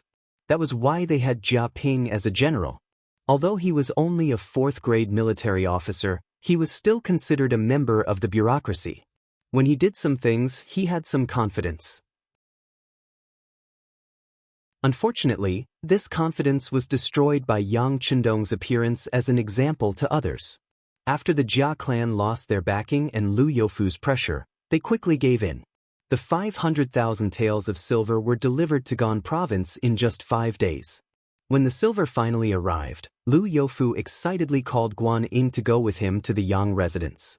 They wanted to see what excuse the imperial envoy would have to not see them this time. To their surprise, when they appeared in front of the Yang mansion with their personal attendants, Yang Wu, who they had seen last time, had a beaming smile on his face.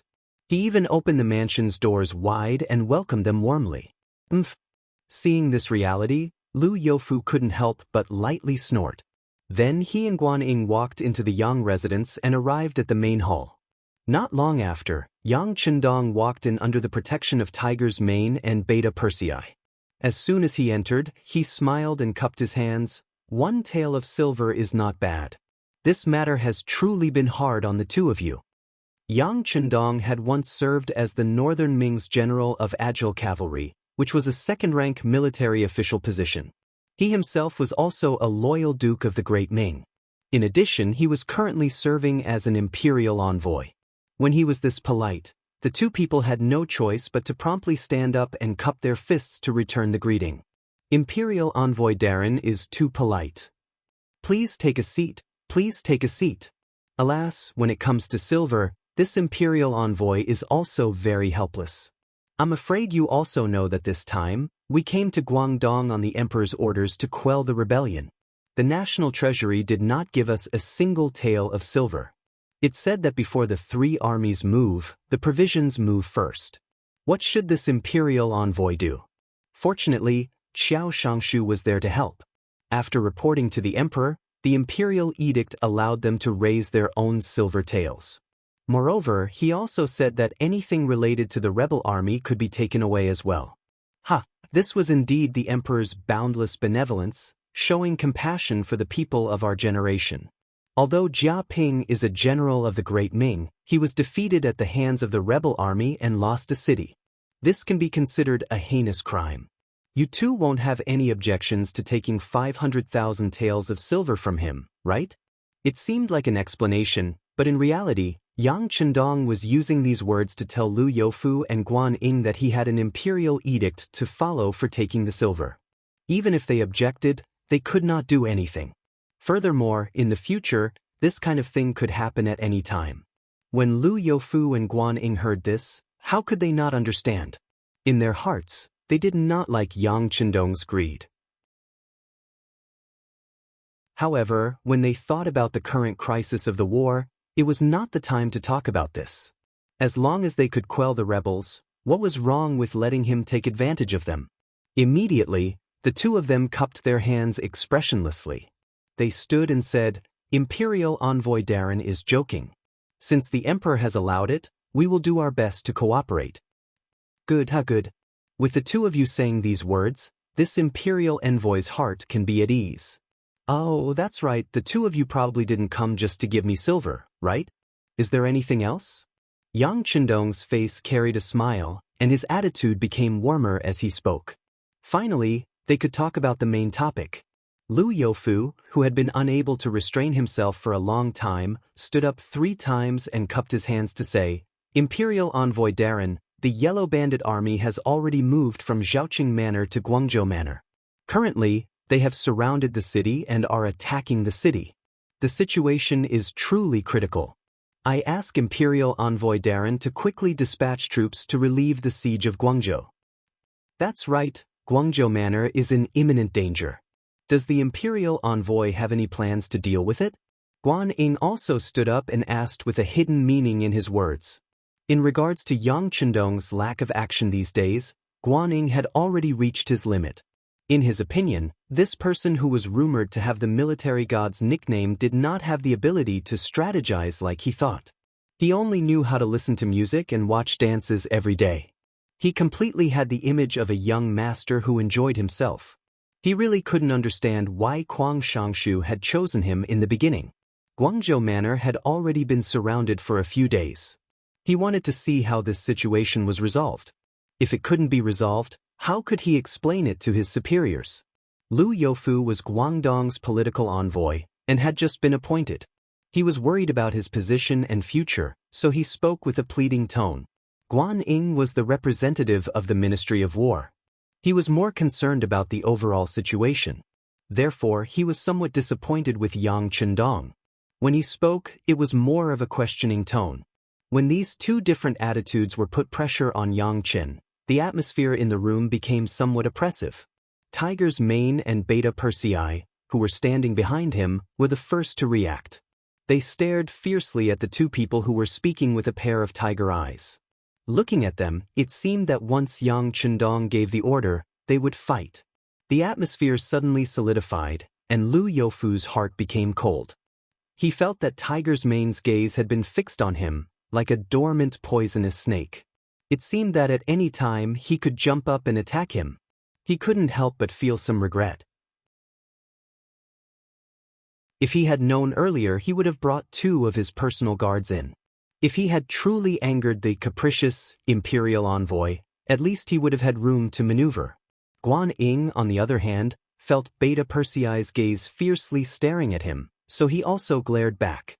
Although they had already exchanged blows and he knew that he was not the other party's opponent, a soldier could be killed but not humiliated. This time, even if he was going to be killed here, he couldn't have the slightest timidity. He was an official of the Southern Ming Empire, and he was a general. How could he shrink back because of fear of the enemy? The 4 gazes were different. Because of these variables, there was an additional trace of murderous intent in the air. The entire room became extremely quiet because of this. All this until Yang Chendong spoke again. Oh, could it be that the city of Guangzhou has already been breached? Lu Youfu didn't know why Yang Chendong asked this, But out of truth, he still shook his head and said, "No, the commander of the Guangdong Guards, General Ma Wei, is currently leading troops to defend the city. It hasn't been breached yet." "Since it hasn't been breached, why are you so nervous?" Yang Chendong's sudden rhetorical question made it seem like he was stating something. This caused Lu Youfu to be stunned. Yes, the city hasn't been breached yet. Why are Guan Ying and I so pressuring?" Guan Ying also became uneasy because of these words. Then he suddenly thought of something. The original questioning in his eyes retreated a lot, and he asked in a consulting manner, "Please teach me, Imperial Envoy." "Teach you? There's nothing to teach. The truth is placed in front of us. Previously, when I sent Commander Ma Wei back to Guangzhou, I told him that once the yellow bandits attack the city, he must defend the city for 10 days. Once the time is up, he can abandon the city and leave. All of the responsibility will be on me." Presumably, it hasn't been 10 days yet. Yang Chendong looked at Guan Ying and spoke in a rhetorical manner. No, it's only been 4 days until today." Guan Ying reported the truth. "It's only been 4 days, so there are still 6 days. Yes, if we go straight from Ganzhou to Guangzhou, 6 days is enough. There's still time. How about this? Tonight the two of you will stay in the Yang Manor for a family feast. Tomorrow morning, our army will depart from here toward Guangzhou. How about that?" Yang Chendong's expression was full of confidence. It seemed like he was consulting, but it was more like he was informing. After saying this, he didn't wait for Lu Youfu and Guan Ying to reply. Instead, he turned to Tiger's Mane behind him and said, "Go, inform the two madams to arrange a family feast. Also, inform Miss Su to prepare a song and dance. Tonight, I will be entertaining important guests."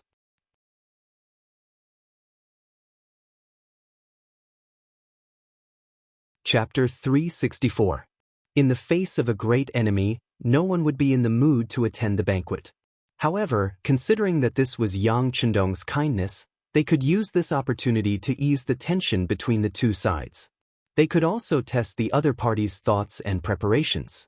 After looking at each other, they cupped their fists and replied, "Then we will have to trouble the Imperial Envoy." "Ah, no trouble, no trouble. Please be punctual for the banquet tonight. Now, you can go back and make the arrangements.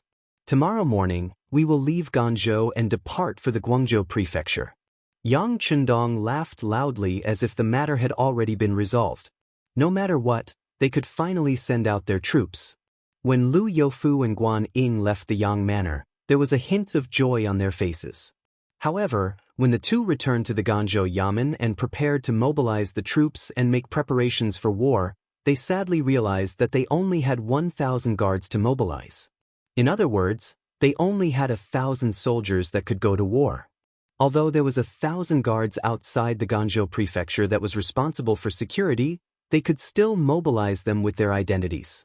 However, if they mobilized them, how would they deal with the Ganzhou prefecture when it was in danger? For a moment, the two could not help but worry. According to the battle report from the front lines, the Yellow Bandit army had 80,000 men. This was not all of their military strength. There were also large armies causing trouble in other places. Although General Ma Wei was in the Guangzhou prefecture, there was a Guangdong guard and 1,000 guards. With a total of 7,000 soldiers, it was already difficult to defend the city. It was impossible for them to go out of the city and counterattack.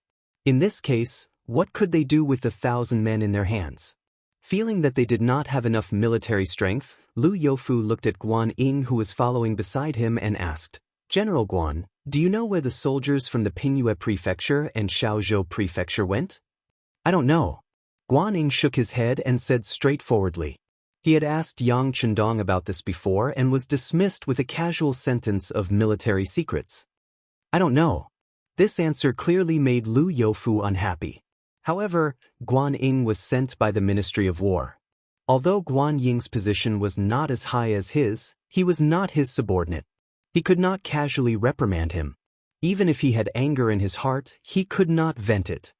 "It seems that I can only ask the Imperial Envoy during the banquet tonight. Sigh, it's impossible to do anything with just this 1,000 guards institute. Even if we throw them onto the battlefield, I'm afraid they won't be able to do anything. Lu Youfu could not be blamed for shaking his head. What he knew was that although the Yellow Bandits' combat power was average, they would not be a match for the Ming army even if they were to fight one-on-one. However, the difference between 1,000 and 80,000 was too great. He had no chance of winning at all. The two of them, who were originally in a good mood, thus dissipated. They only went about official business and called the 1,000-man commander of the 1,000 Guards Institute over. After making arrangements for the army to depart for Guangzhou tomorrow, they began to look forward to the banquet in the evening. The moonlight tonight was quite good. The moon hung high in the sky, illuminating the entire earth. It was as if the world was covered with a layer of mysterious white veil. When the hour of the 5 arrived, Lu Youfu sat in a sedan chair, Guan Ying rode a horse. The two groups arrived in front of the Yang mansion. Red lanterns were hung high in the air, creating a festive atmosphere. The two of them, who had something on their minds, were not in the mood to look at the scenery. With dark faces, they were led by Yang Wu to the banquet hall of the Yang mansion. Yang Chendong did not put on any airs. He had already taken his 2 wives to sit at the banquet. The only difference was that Hu Yen and Lady Xue's faces were covered with a veil. This was also due to the system of the time. It was not easy for women to appear in public. "Come, Sir Lu, General Guan, please sit. Haha, welcome to my family banquet. This time, we will only talk about friendship and not official business." Yang Chendong, with a smile, warmly greeted the two people who came in. However, when he said they could not talk about official business, it was clear that Lu Youfu and Guan Ying's expressions became ugly. After saying this, he did not wait for the other party to reply.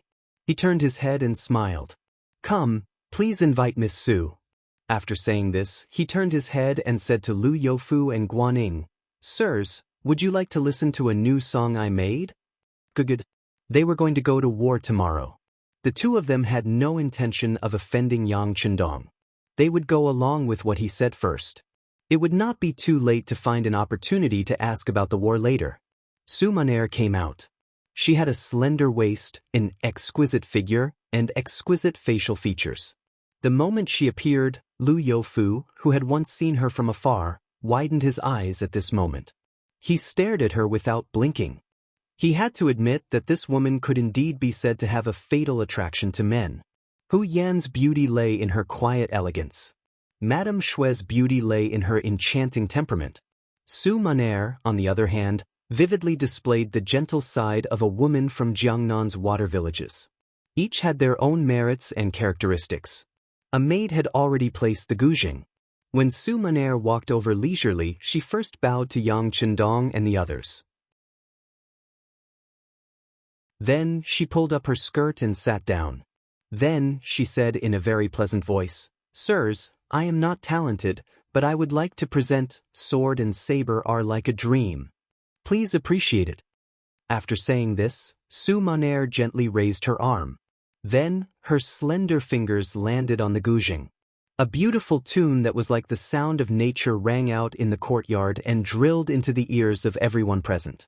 The prelude was not very long, but it had already attracted everyone's attention. Yang Chendong had closed his eyes long ago. He had an expression of great enjoyment. Then, the beautiful sound of Su Maner playing and singing by herself rang out in their ears. "Where does my sword go? Love and hate, it's hard to be alone. My saber cuts through the sky. Right and wrong, I know but also don't know. I'm drunk, everything is hazy." It was really a good tune and good lyrics. This Sword and Saber Are Like a Dream was very suitable for playing the guzheng. After Yang Chendong listened to all the songs played by Su Maner these few days, he gave her this song. She had long heard that Yang Chendong had the title of Eastern Commander and was extremely talented. Now that she could finally receive a song personally bestowed by him, Su Maner felt as if she had received a treasure. With her talent in this area, the song was completed after just one night. Now that it was sung by her, the woman's voice had a hint of heroism to it, making it even more beautiful. Even Lu Youfu and Guan Ying were shocked by this song at this moment. They were quickly immersed in it with a look of enjoyment on their faces. Even if they were scholars, they might not be proficient in songs, but they would definitely listen and appreciate them. Now that they heard sword and saber are like a dream, they really admired it. Soon, they revealed expressions of enjoyment similar to Yang Chendong's. When the song ended and the sound of the guzheng was still reverberating in the courtyard, the two of them opened their eyes reluctantly. At this moment, Yang Chendong's words were transmitted into their ears. "Ha, Miss Su is indeed amazing.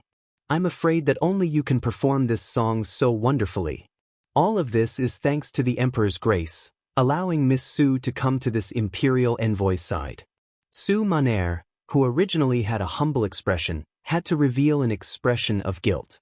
But when she suddenly heard Yang Chendong's words, her expression tensed up and a hint of panic flashed across her face. The Emperor?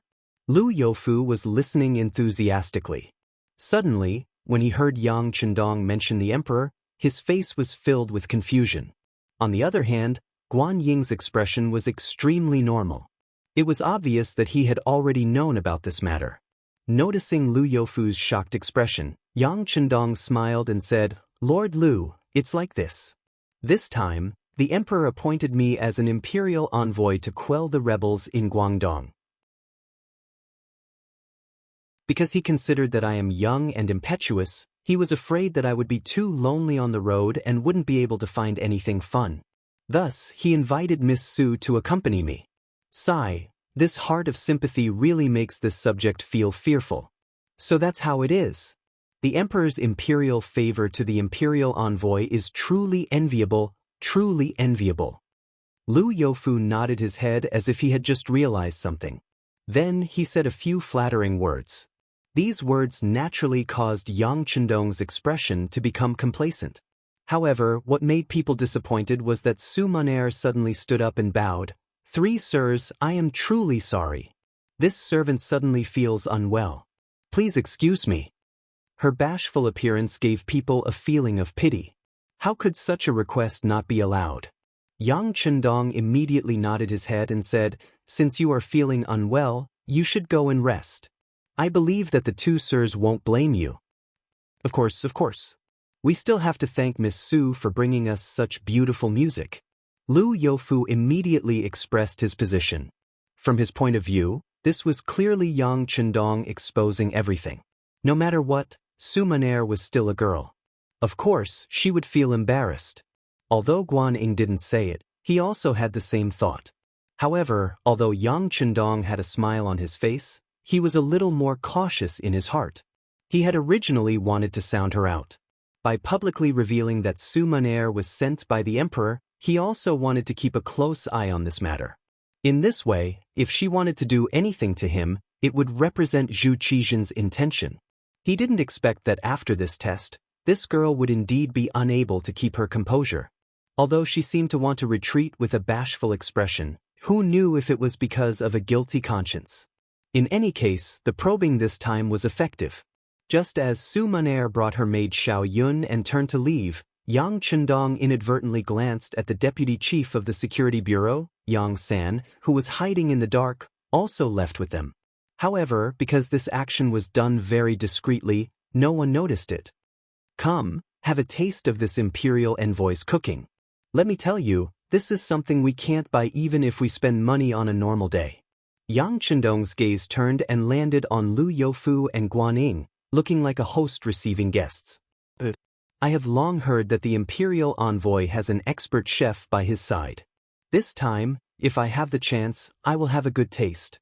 Lu Youfu immediately said politely. As for whether he believed these words in his heart, that was another matter.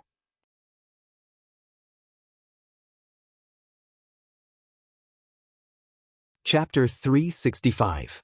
Su Maner brought her maid, Xiao Yun, and quickly returned to her courtyard. After that, Xiao Yun dismissed all the maids who were serving here. When only the master and servant were left, she anxiously said, "Young miss, how did he know that you were sent by the Emperor? Could it be that Lord Guaning said it?" It shouldn't be. At this moment, Su Maner had already regained her calm demeanor.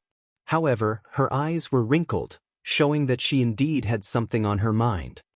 If it wasn't Lord Guan who said it, then who could have told him? Xiao Yun said with a worried expression. She had been by Su Maner's side since she was only 8 years old. Rather than calling her a maid, it would be more appropriate to call her a sister. Usually, the young miss would not hide anything from her. Naturally, she already knew about Su Maner's appearance here and what she wanted to do a while ago. In the beginning, Su Maner had even made the decision to let her leave. However, she was rejected by Xiao Yun. In her words, she and young miss were already as close as family.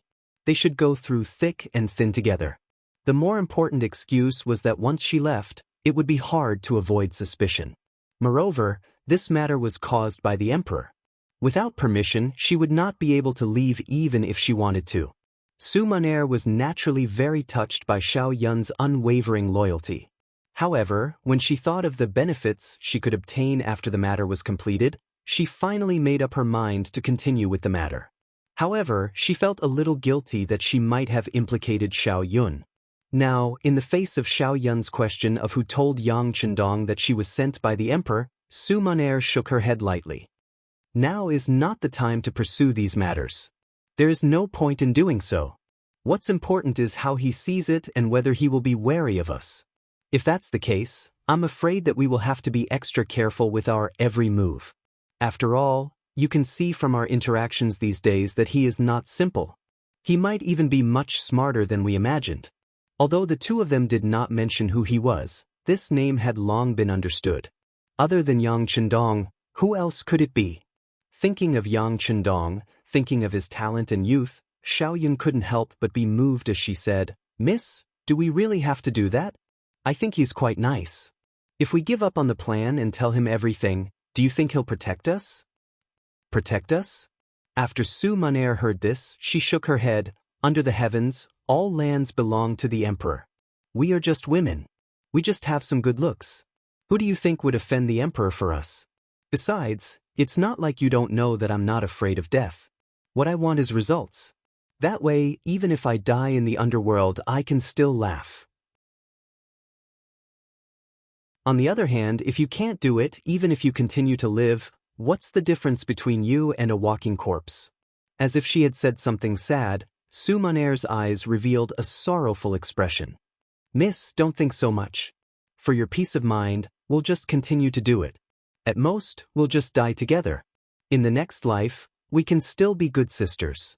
Xiao Yun looked at Su Maner's sad expression and couldn't help but say this. Good sister. Su Maner looked at Xiao Yun with heartache. Then, the two of them hugged each other and cried bitterly. Other than the sound of crying, there was no other movement in the room. A black shadow by the window quietly left without anyone noticing. In the main hall, Lu Youfu and Guaning had eaten quite a lot. The kitchen maid, Ichior, had been with Yang Chendong for quite some time. Under various strict requirements, her culinary skills had become better and better. In addition, with the help of various high-quality condiments that she didn't have at that time, the food that she made was indeed extraordinarily delicious. On this point, even Lu Youfu and Guan Ying couldn't help but be convinced. The two of them also ate quite a lot and drank quite a bit of wine. During the banquet, the two of them had also asked about the war. However, Yang Chendong casually waved his hand. It's fine. There won't be any problems in the Guangzhou prefecture. General Ma Wei has guaranteed that we can hold on for 10 days. You can rest assured. All right, I said we won't talk about official matters. Come, let's drink. Although he said they wouldn't talk about it, Yang Chendong still gave the two of them a reassuring pill. Regardless of whether his words were trustworthy, since things had already come to this point, even if they had some worries and doubts in their hearts, it was useless. They might as well relax a little and drink while they had the wine. It didn't take long for the three of them to drink quite a lot. When they walked out of the Yang residence, Lu Youfu's body was a little shaky. Yang Chendong also looked like he had drunk too much. He had someone send them out of the residence. Without any outsiders, he quickly regained his calm appearance. This was his residence. The wine he drank had already been replaced with soft drinks. As such, other than feeling a little bloated, how could he be drunk? Since he wasn't drunk, he didn't immediately return to the bedroom to rest. Instead, he went to the study and saw Yang San, who had been waiting for him. When Yang San saw Yang Chendong, he came forward and said nervously and worriedly, "Young master, I heard some things. However, they didn't say much. I just felt that they seemed to want to harm you. What's going on? Yang Chendong's expression turned a little ugly. It seemed that the worst outcome had happened. Yang Sen didn't dare to hide anything. He told him everything that he had secretly heard of the conversation between the two girls. Then he looked at Yang Chendong carefully and waited for the young master's orders. What do you think? Yang Chendong first closed his eyes and transmitted some of the information that he had heard. Then he opened his eyes and looked at Yang San. Young master, from what I see, these two girls obviously came with the intention to die. Although I don't know what they will choose to do, they definitely want to harm you. Since that's the case, why don't we just capture them and interrogate them?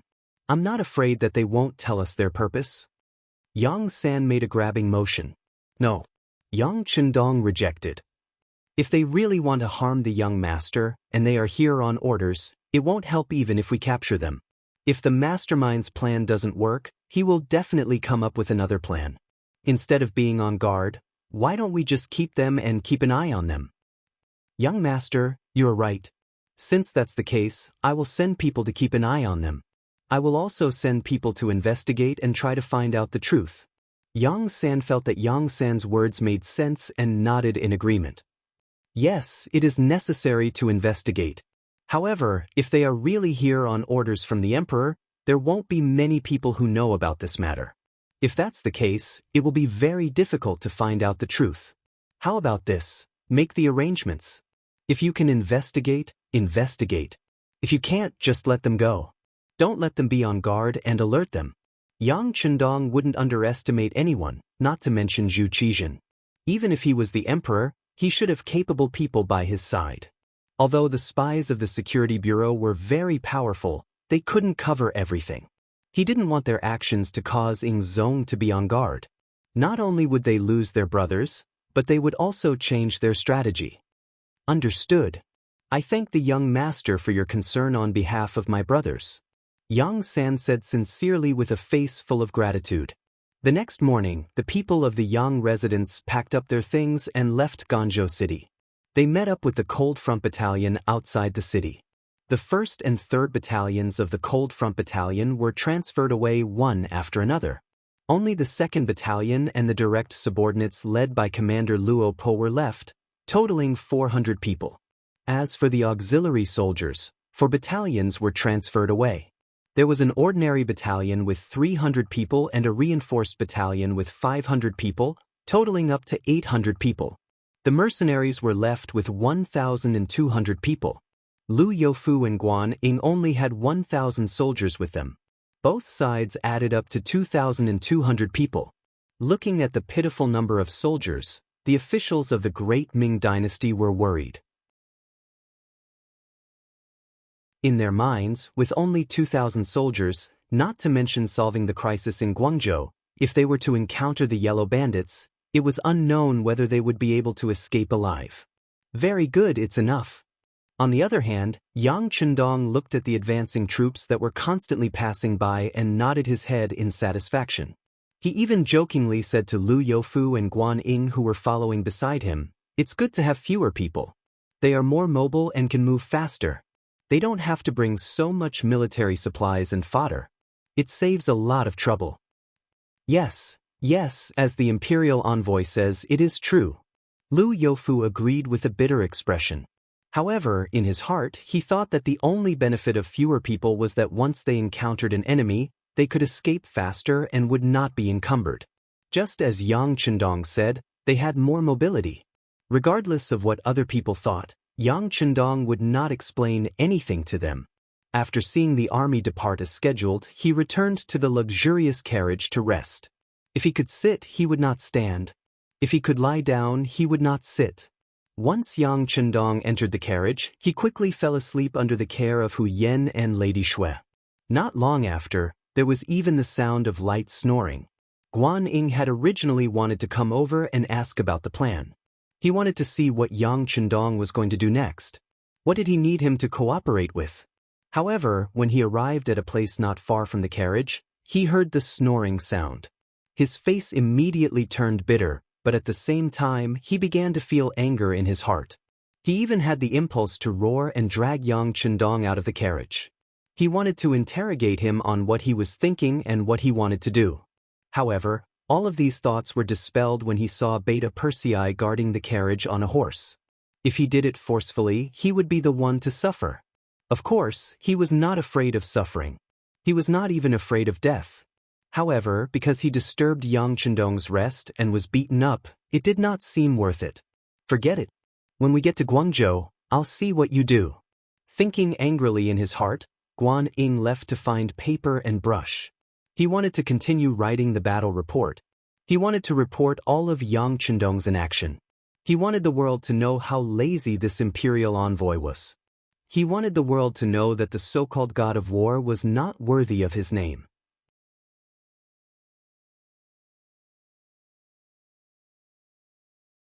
Chapter 366. Under Guan Ying's internal discussion, the group headed straight from Jiangxi's Ganzhou government to Guangzhou's government. Just as Yang Chendong had said, because there were few people, the amount of supplies they brought was also small, so the marching speed of the troops was very fast. The distance of 800 li only became shorter and shorter as they walked. On the first day, the Black and White Army had marched 150 li. Of course, this speed was only possible because Yang Chendong had made preparations early on. There were more carriages with the army.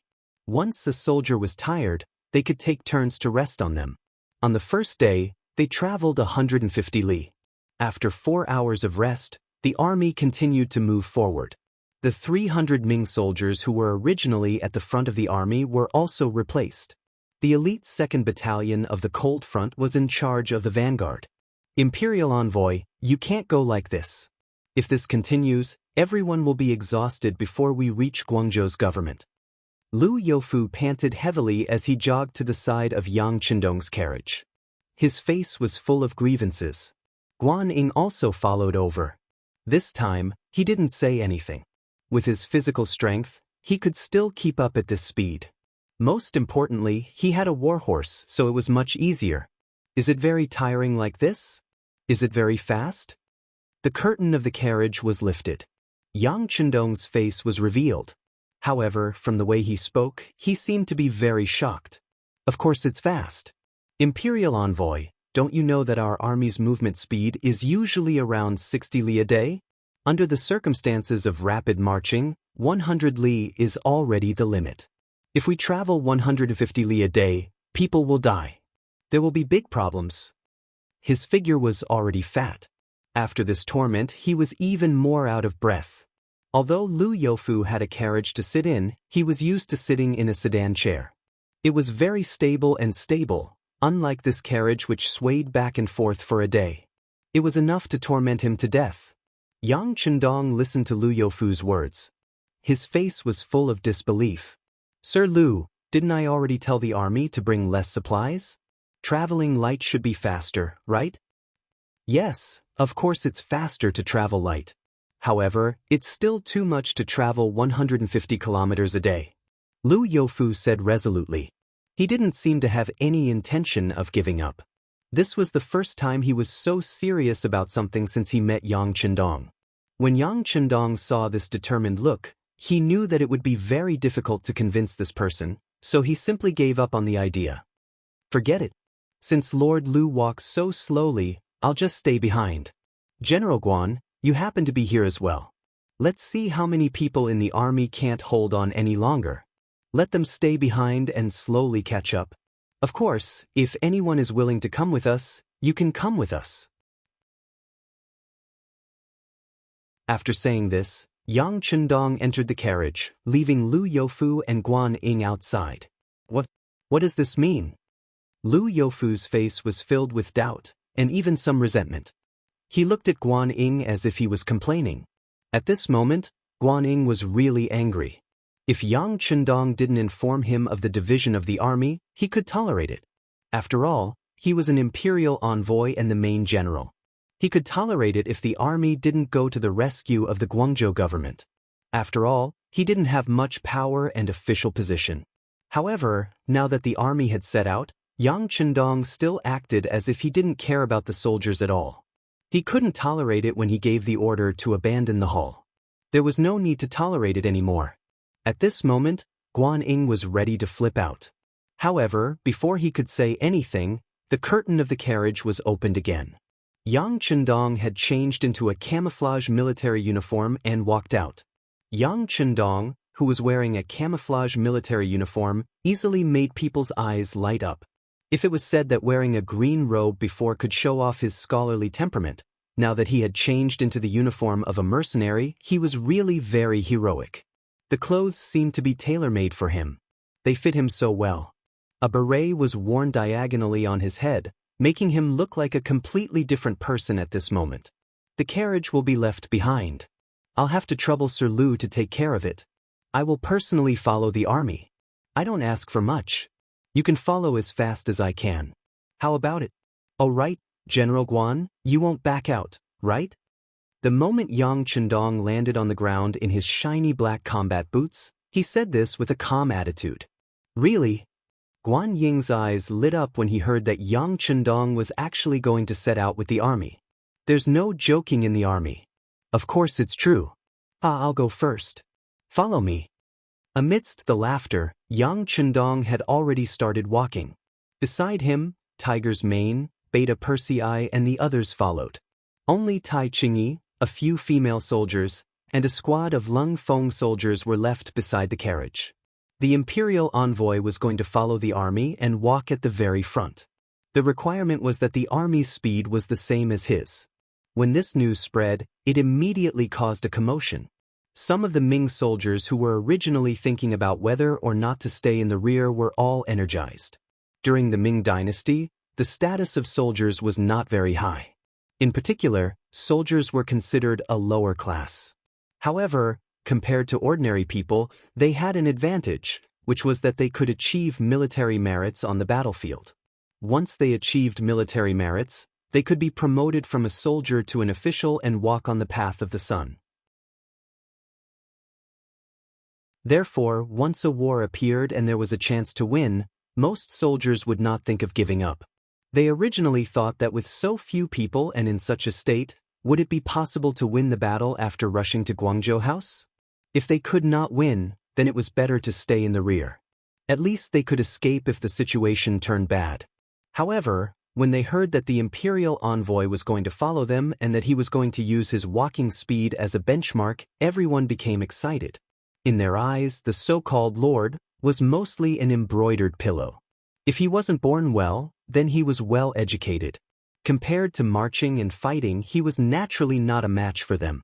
Now, this young imperial envoy actually wanted to lead an army. Who was he looking down on? This also stirred up the competitive spirit of the Ming soldiers. They decided to use reality to give this imperial envoy a slap in the face and let him know that a true march was not something that could be measured by pointing and drawing on a map. The Ming soldiers became excited because of Yang Chendong's words. The 1,200 soldiers of the Lung Feng and auxiliary soldiers seemed to have been injected with chicken blood. All of them were glowing. All the soldiers who had truly joined the Lung Feng knew that the imperial envoy was the sixth young master. He was their idol. Just being able to fight side by side with the sixth young master in this battle was enough for them to brag about when they went back, much less being able to walk side by side with the sixth young master. How proud was that? All of them were endlessly excited and wanted to use this opportunity to perform well. Other than the officers, the normal soldiers did not know Yang Chendong's true identity. However, the higher-ups had sent word that as long as they followed this imperial envoy and performed well, they would have a higher chance of entering the Lung Feng. This was something they had dreamed of. Since they had the chance, who would be willing to fall behind? They were also holding back their energy and wanted to perform well. There were also some auxiliary soldiers who thought their strength was not bad and wanted to use this opportunity to wrestle with the Lung Feng to see who could walk better, who could walk faster, and who could last longer. They walked and competed. Under this kind of atmosphere, the soldiers became unprecedentedly excited. When Yang Chendong, who was wearing the same camouflage uniform as the Lung Feng, appeared in front of everyone and walked to the very front of the Lung Feng battalion, the entire troop was in an uproar. Guan Ying followed beside Yang Chendong to the very front of the troop. He also felt that there was something different about the atmosphere, But he only thought that everyone wanted to see the imperial envoy make a fool of himself, so he did not take it to heart.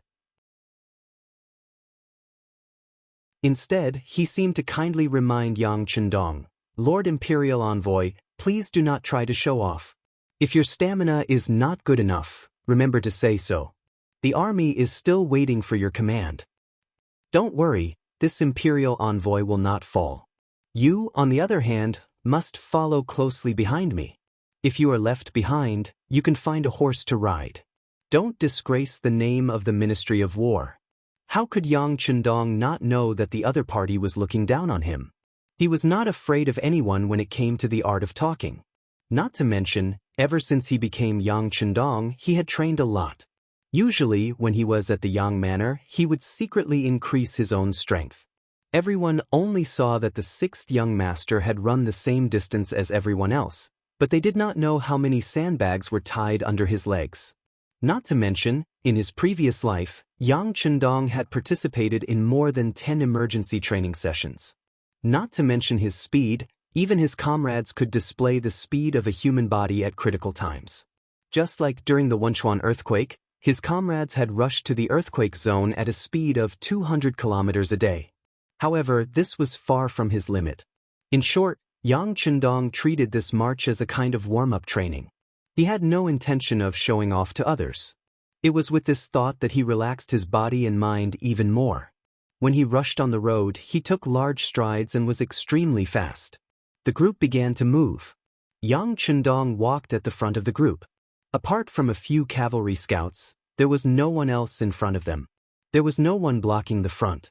Yang Chendong could display his speed and adjust his breathing at will. He could go fast or slow if he wanted to. It was very comfortable. Yang Chendong was like a pole, walking at the front of the team. At the beginning, he began to speed up again and again. His speed was indeed very fast. He was so fast that after only 3 li he surprised Guanyin. Although he was surprised, Guanyin was not worried. Instead, he thought that Yang Chendong was trying to be brave. Even if he really wanted to rush, he should not continue at such a speed. Otherwise, later on, he would not be able to bear it. Even if he rushed to the battlefield in such a state, he would not be able to display the fighting strength he should have.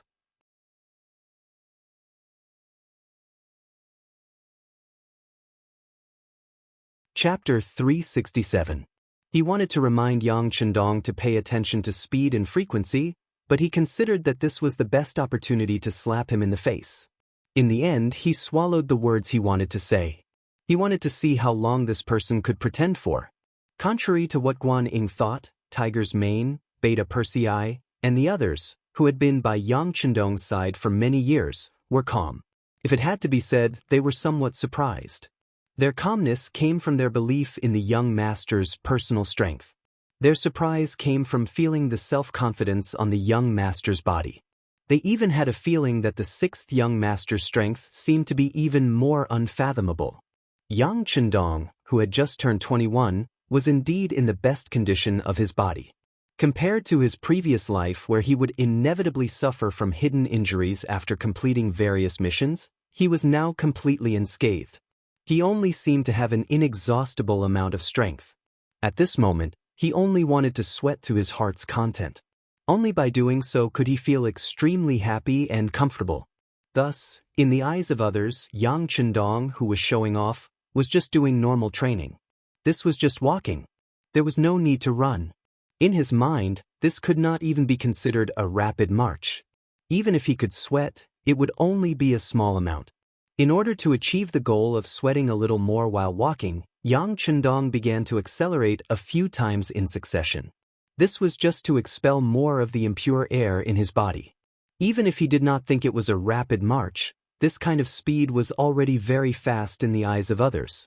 Only 4 hours had passed, but there were already some Ming soldiers who could not hold on and wanted to fall behind.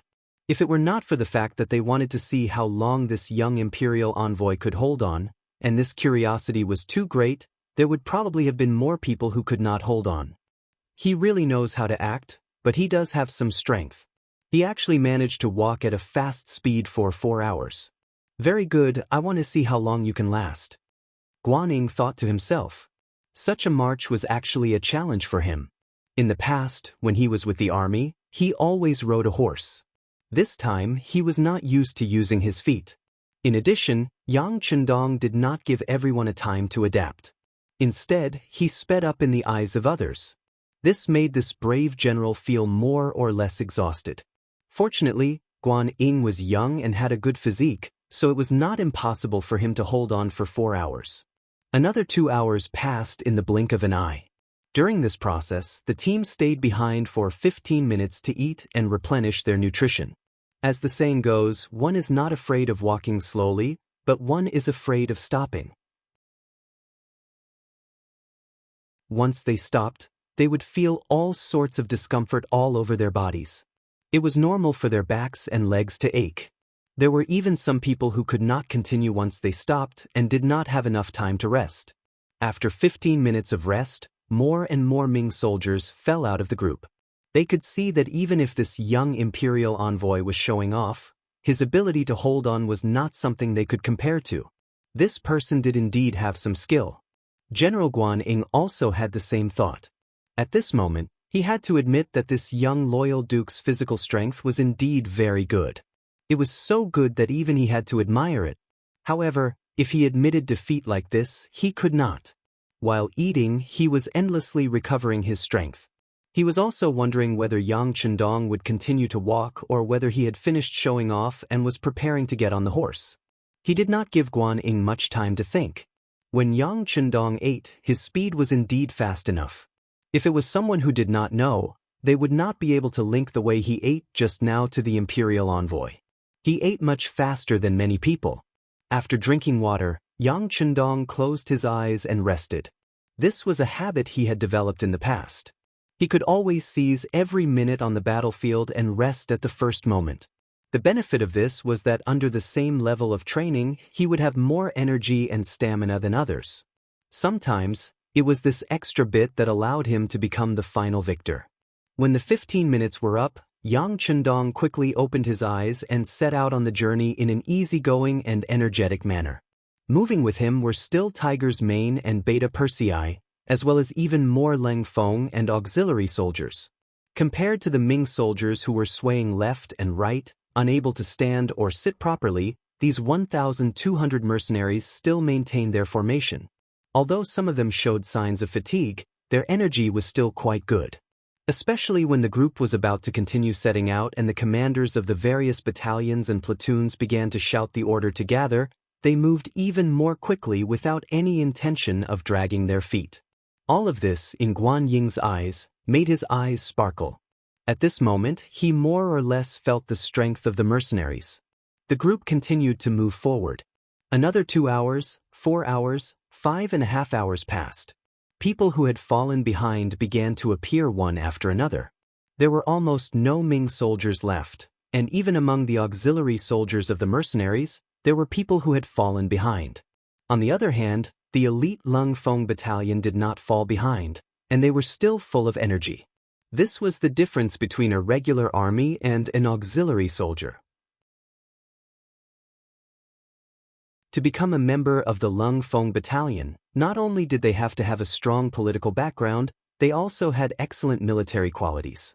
Even after a few hours of continuous marching, they still held their heads high, looked straight ahead, and strode forward. This march had indeed exceeded their usual training, but it was not as if this had never happened before. In order to train everyone, the Leng Feng battalion would often carry out such field training based on the basic idea of sweating more during normal times and bleeding less during wartime. In comparison, the current situation was nothing.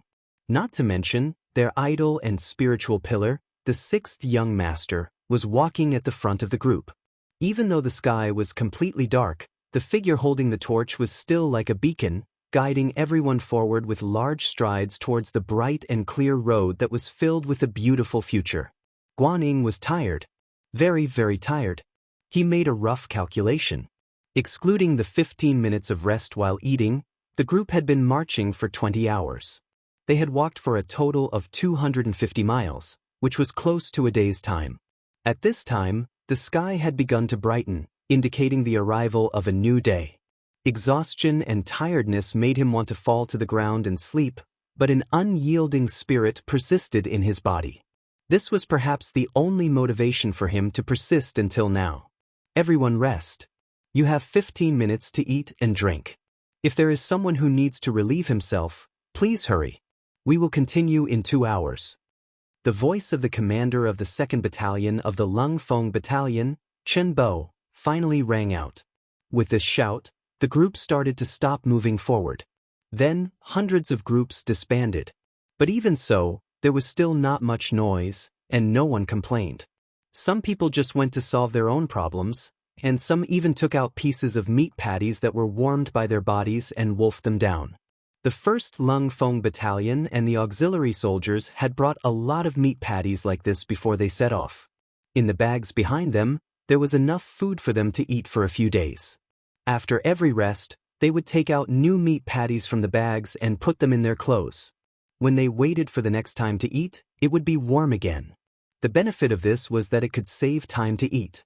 Most of the time, if you could save a minute here, you would have a higher chance of winning on the battlefield. 3 large meat patties were also stuffed into Guan Ying's hands. He was indeed hungry and extremely sleepy, but for some reason, he did not immediately go to eat. Instead, he began to pant heavily. He knew clearly that after 2 hours, he would not have the strength to continue walking. How are you? Tired, right? At some unknown time, Yang Chendong's voice rang out by his ear. This made Guan Ying, who had just closed his eyes and almost fallen asleep, forcefully pull himself awake. That's right. I'm really tired. Lord Imperial Envoy, I really didn't think that you would be so powerful when you walk. I've indeed underestimated you before. I apologize to you. Guan Ying's words fell into Yang Chendong's ears and made him laugh out loud. General Guan, you have already done very well. At least compared to the other Ming soldiers, for you to be able to persist until now is already very impressive. I am also very impressed. Guan Ying, who gave a bitter smile, felt a sense of shame. He thought of how he had wanted to see the other party make a fool of himself a day ago. Only now did he know how arrogant he had been at that time. This also perfectly explained the phrase, there would always be someone stronger in the strong. In the future, he would not dare to underestimate anyone like this. Guan Ying even found it difficult to speak. Yang Chendong knew that the other party's physical strength had probably reached its limit, so he said with concern, you should stay and rest for a while. If possible, after you wake up, organize the remaining soldiers and have them make meat pies. In this kind of weather, the meat pies can't be stored for long. That's right, when you make the meat pies, you can't have too little meat. It has to be the kind of meat that has a bite and is very chewy. As for how much silver I spent, I'll give it all to you later. In short, we can't treat these soldiers unfairly. Are there any problems with completing this mission? No problem, Guan Ying said with a solemn vow and a tone of guarantee. He did not know that at this moment, he was very much like Yang Chendong's subordinate. Good, then I'll have to trouble you. Rest well. After Yang Chendong finished speaking, he patted Guan Ying's shoulder and stood up. It looked like he was going to walk around and take a look. This made Guan Ying couldn't help but ask, Sir, are you not tired?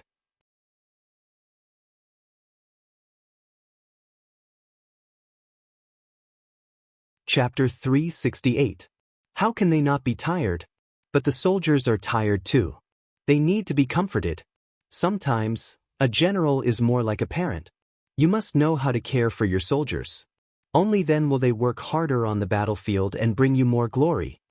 Yang Chendong turned around and said this casually. He then walked toward the other soldiers under the protection of Tiger's Mane, Beta Persei, and the others. Guan Ying slowly closed his eyes as he recalled Yang Chendong's words. He really wanted to comprehend the deeper meaning of this sentence, but he was too sleepy at the moment. He did not have a good rest when he left Ganzhou Prefecture, and after nearly 20 hours of rapid marching, he was already sleepy. After closing his eyes for a few breaths, deep snoring sounds came from his mouth. Yang Chendong did not rest. He was tired, especially a little sleepy. But as a leader, he had to persevere and he could still persevere. Needless to say, he had already taken a nap when they were marching in the middle of the night. The only difference was that he was sleeping while standing up. This seemed a little inconceivable, but for those who had marched in a hurry, they could only rely on their comrades in the front and back. This kind of sleeping while marching was nothing out of the ordinary. As he walked among the various troops, he merely greeted the 4 companies of the Cold Vanguard Battalion, and it was considered that he had seen them. Yang Chendong was not worried at all about the Cold Vanguard Battalion, who had gone through many tests and used him as their spiritual support. Instead, he was more concerned about the 800 auxiliary battalions. When Yang Chendong arrived at the auxiliary battalions, he was quickly surrounded by platoon and company-level officers. "You guys have worked hard. You guys are also good. Your courage and stamina are not inferior to the Cold Vanguard battalions. This makes me very happy." Yang Chendong praised them as soon as they met. The officers smiled happily and contentedly at this compliment. Those who were able to become officers of the auxiliary troops were those who had strong political ideologies. In fact, many of them had come from the ranks of the Cold Vanguard. If they were trained as officers here, it wouldn't take long for them to return to the Cold Vanguard, and they would be heavily valued. Their future would also be bright. These people naturally knew Yang Chendong's true identity. When they saw the highest leader of Xianxia praising them, how could they not be happy? After a round of affirmation, Yang Chendong continued to state his expectations. "Tell the soldiers to hold on until we arrive at the Guangzhou prefecture. We'll take a good rest after we resolve the crisis there. By then, anyone who has an auxiliary soldier who performs meritorious deeds will be given priority to join the Cold Front." This was a promise. With this promise, the officers from the battalion to the company level became excited. Since they were able to become military officers, they naturally had the qualities and conditions to become leaders. In the Cold Front, the evaluation for officers was different from normal soldiers. The evaluation was based on how many merits they could lead the soldiers to, not how many merits they had. This was especially so for the officers of the auxiliary battalion. The proportion of their auxiliary soldiers who met the requirements to join the Cold Front and the relative merits they would receive were also important aspects of the evaluation. Yang Chendong had said that those who made contributions this time would be given priority in entering the Cold Front. That was giving them a head start on their military merits. How could they not be excited? After a short conversation, Yang Chendong left and came under a tree. He leaned against the tree and closed his eyes, quickly recovering his mental and physical strength. However, the auxiliary battalion was already in an uproar. When the various battalion and company-level officers spread his words, many young men who had the ambition to join the Cold Front became excited. In Crimson City, if one were to ask who was the most popular person, it would undoubtedly be the Cold Warrior. Those who could join the Cold Front and become an official soldier could enjoy many benefits. Everyone was envious of them. Just the monthly salary alone was enough to feed a family of 5 and still be wealthy. Those who had a Cold Front soldier at home could enjoy all sorts of benefits even in business and farming, making others envious. Building an army with elite soldiers, waiting for soldiers with generous rewards, strict management of the army, and fair military merits were the standards that Yang Chendong proposed. Under such standards, as long as one had the ability and was able to perform well, one would not have to worry about being robbed of one's military merits. One would not have to worry about being buried, and one would not have to worry about the schemes of one's family or the future. One only needed to train hard and perform meritorious deeds on the battlefield. It was because of such treatment that everyone yearned to join the Cold Front. That was why Yang Chendong had opened his mouth. Everyone was extremely excited. This excitement lasted until the end of the 2-hour break. When the army once again advanced towards the prefecture of Guangzhou, many of the auxiliary soldiers began to speed up. They stuck to the back of the Lung Vanguard troops like sticky plasters, bringing immense pressure to the 4 companies of the Lung Vanguard that were advancing in front. "Young master, there are many good seedlings among the auxiliary soldiers." Tiger's Mane followed Yang Chendong's footsteps with large strides, occasionally turning back to speak excitedly. "It's good to have good seedlings. This is our hope. Yang Chendong nodded happily. A fresh army was the hope of an army's future. Only when the army continued to be younger and had a continuous influx of fresh blood could the army be invincible and win more battles in the future. Tiger's Mane, it seems like these kids still have a lot of energy left. We need to increase the amount. Are you okay with that? Yang Chendong also noticed that the soldiers behind him were moving faster and faster. They even seemed to have the intention of catching up to him. Thus, he was also interested and brought up the matter of increasing the amount. Come on, young master. Tiger's Mane also feels that there is an endless amount of energy in his body. Me too. Beta Persei chimed in from the side. In fact, this kind of marching did not have much of an advantage for someone of his stature. Because of his height and strength, it was more strenuous to walk. However, this disadvantage did not seem to be reflected on his body at all. Relying on his long legs and large strides, he actually kept half a step behind Yang Chendong without the slightest intention of falling behind. Seeing that the two beside him were so excited and unwilling to admit defeat, Yang Chendong laughed heartily. Then, he glanced at the commander of the 2nd Cold Front Regiment, Luo Po, who was 3 to 4 meters behind him. Commander Luo, do you want to increase the amount? 6th young master, I think it's okay. When Yang Chendong called out his name, Luo Po was very excited.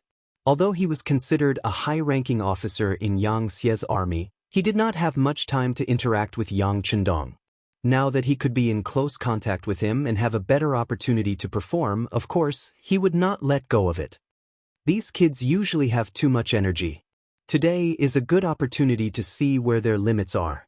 After receiving Luo Po's affirmative answer, Yang Chendong laughed and said, "Good, since that's the case, let's increase the amount. Let's go." Then, the speed of the troops began to increase. From afar, the troops were like a gust of wind, blowing across the southern land. Below Guangzhou City. Today was the 8th day of the siege. As the capital of Guangdong, the importance of Guangzhou City was self-evident. Once they conquered this place, they could announce the fact that Guangdong had fallen to the outside world. Only then would they be able to better coordinate with King Minzhuang in Yunnan and achieve his political goals. Huang Yuliang was able to make such a name for himself and have so many subordinates a year after his father and brother passed away. It was all thanks to the changes in the situation. If it was not for King Minzhuang, Zhu Huixin, causing trouble in Yunnan, even if they did not die, they would only be able to wander around like stray dogs. Huang Yuliang knew the importance of having an ally. Even if he knew that conquering Guangzhou City would likely lead to the southern Ming army surrounding him, he had no choice but to do so. Moreover, when that time came, it was uncertain whether the southern Ming army would still have the strength to deal with him. In the end, conquering Guangzhou City was the most important problem at hand. Once he conquered this place, the other 3 armies under his command would be able to coordinate with each other. At that time, he would truly have the power. However, such an important place had not been conquered even after 8 days of siege. 8 days of siege had far exceeded the initial military plan.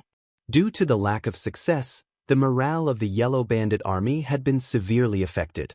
As a mixed army that did not have much training and was mostly made up of rebellious civilians, they had a fatal characteristic, which was the problem of morale. If they won the battle, everything would be fine. Especially when the battle went smoothly, they would often be able to display more strength than before. However, at the same time, once the battle became a stalemate, the mixed army would be anxious and each of them would have their own plans. Just like now, when the order was given, the leaders of the so-called rebel army were not as obedient as they were a few days ago. Each of them seemed to be conserving their strength. Regarding the situation, Huang Yuliang even killed a small leader who had a few hundred subordinates who refused to advance, scaring some of them into putting in more effort. However, in front of the tall city walls and the Ming army of Guangzhou City that was desperately defending, their progress was still slow. What is going on? Can we take down Guangzhou City? What is Ma Wei trying to do? If he continues to defend like this, he will not have enough soldiers sooner or later. Does he want to be a general without an army? In the tent, Huang Yuliang was furious.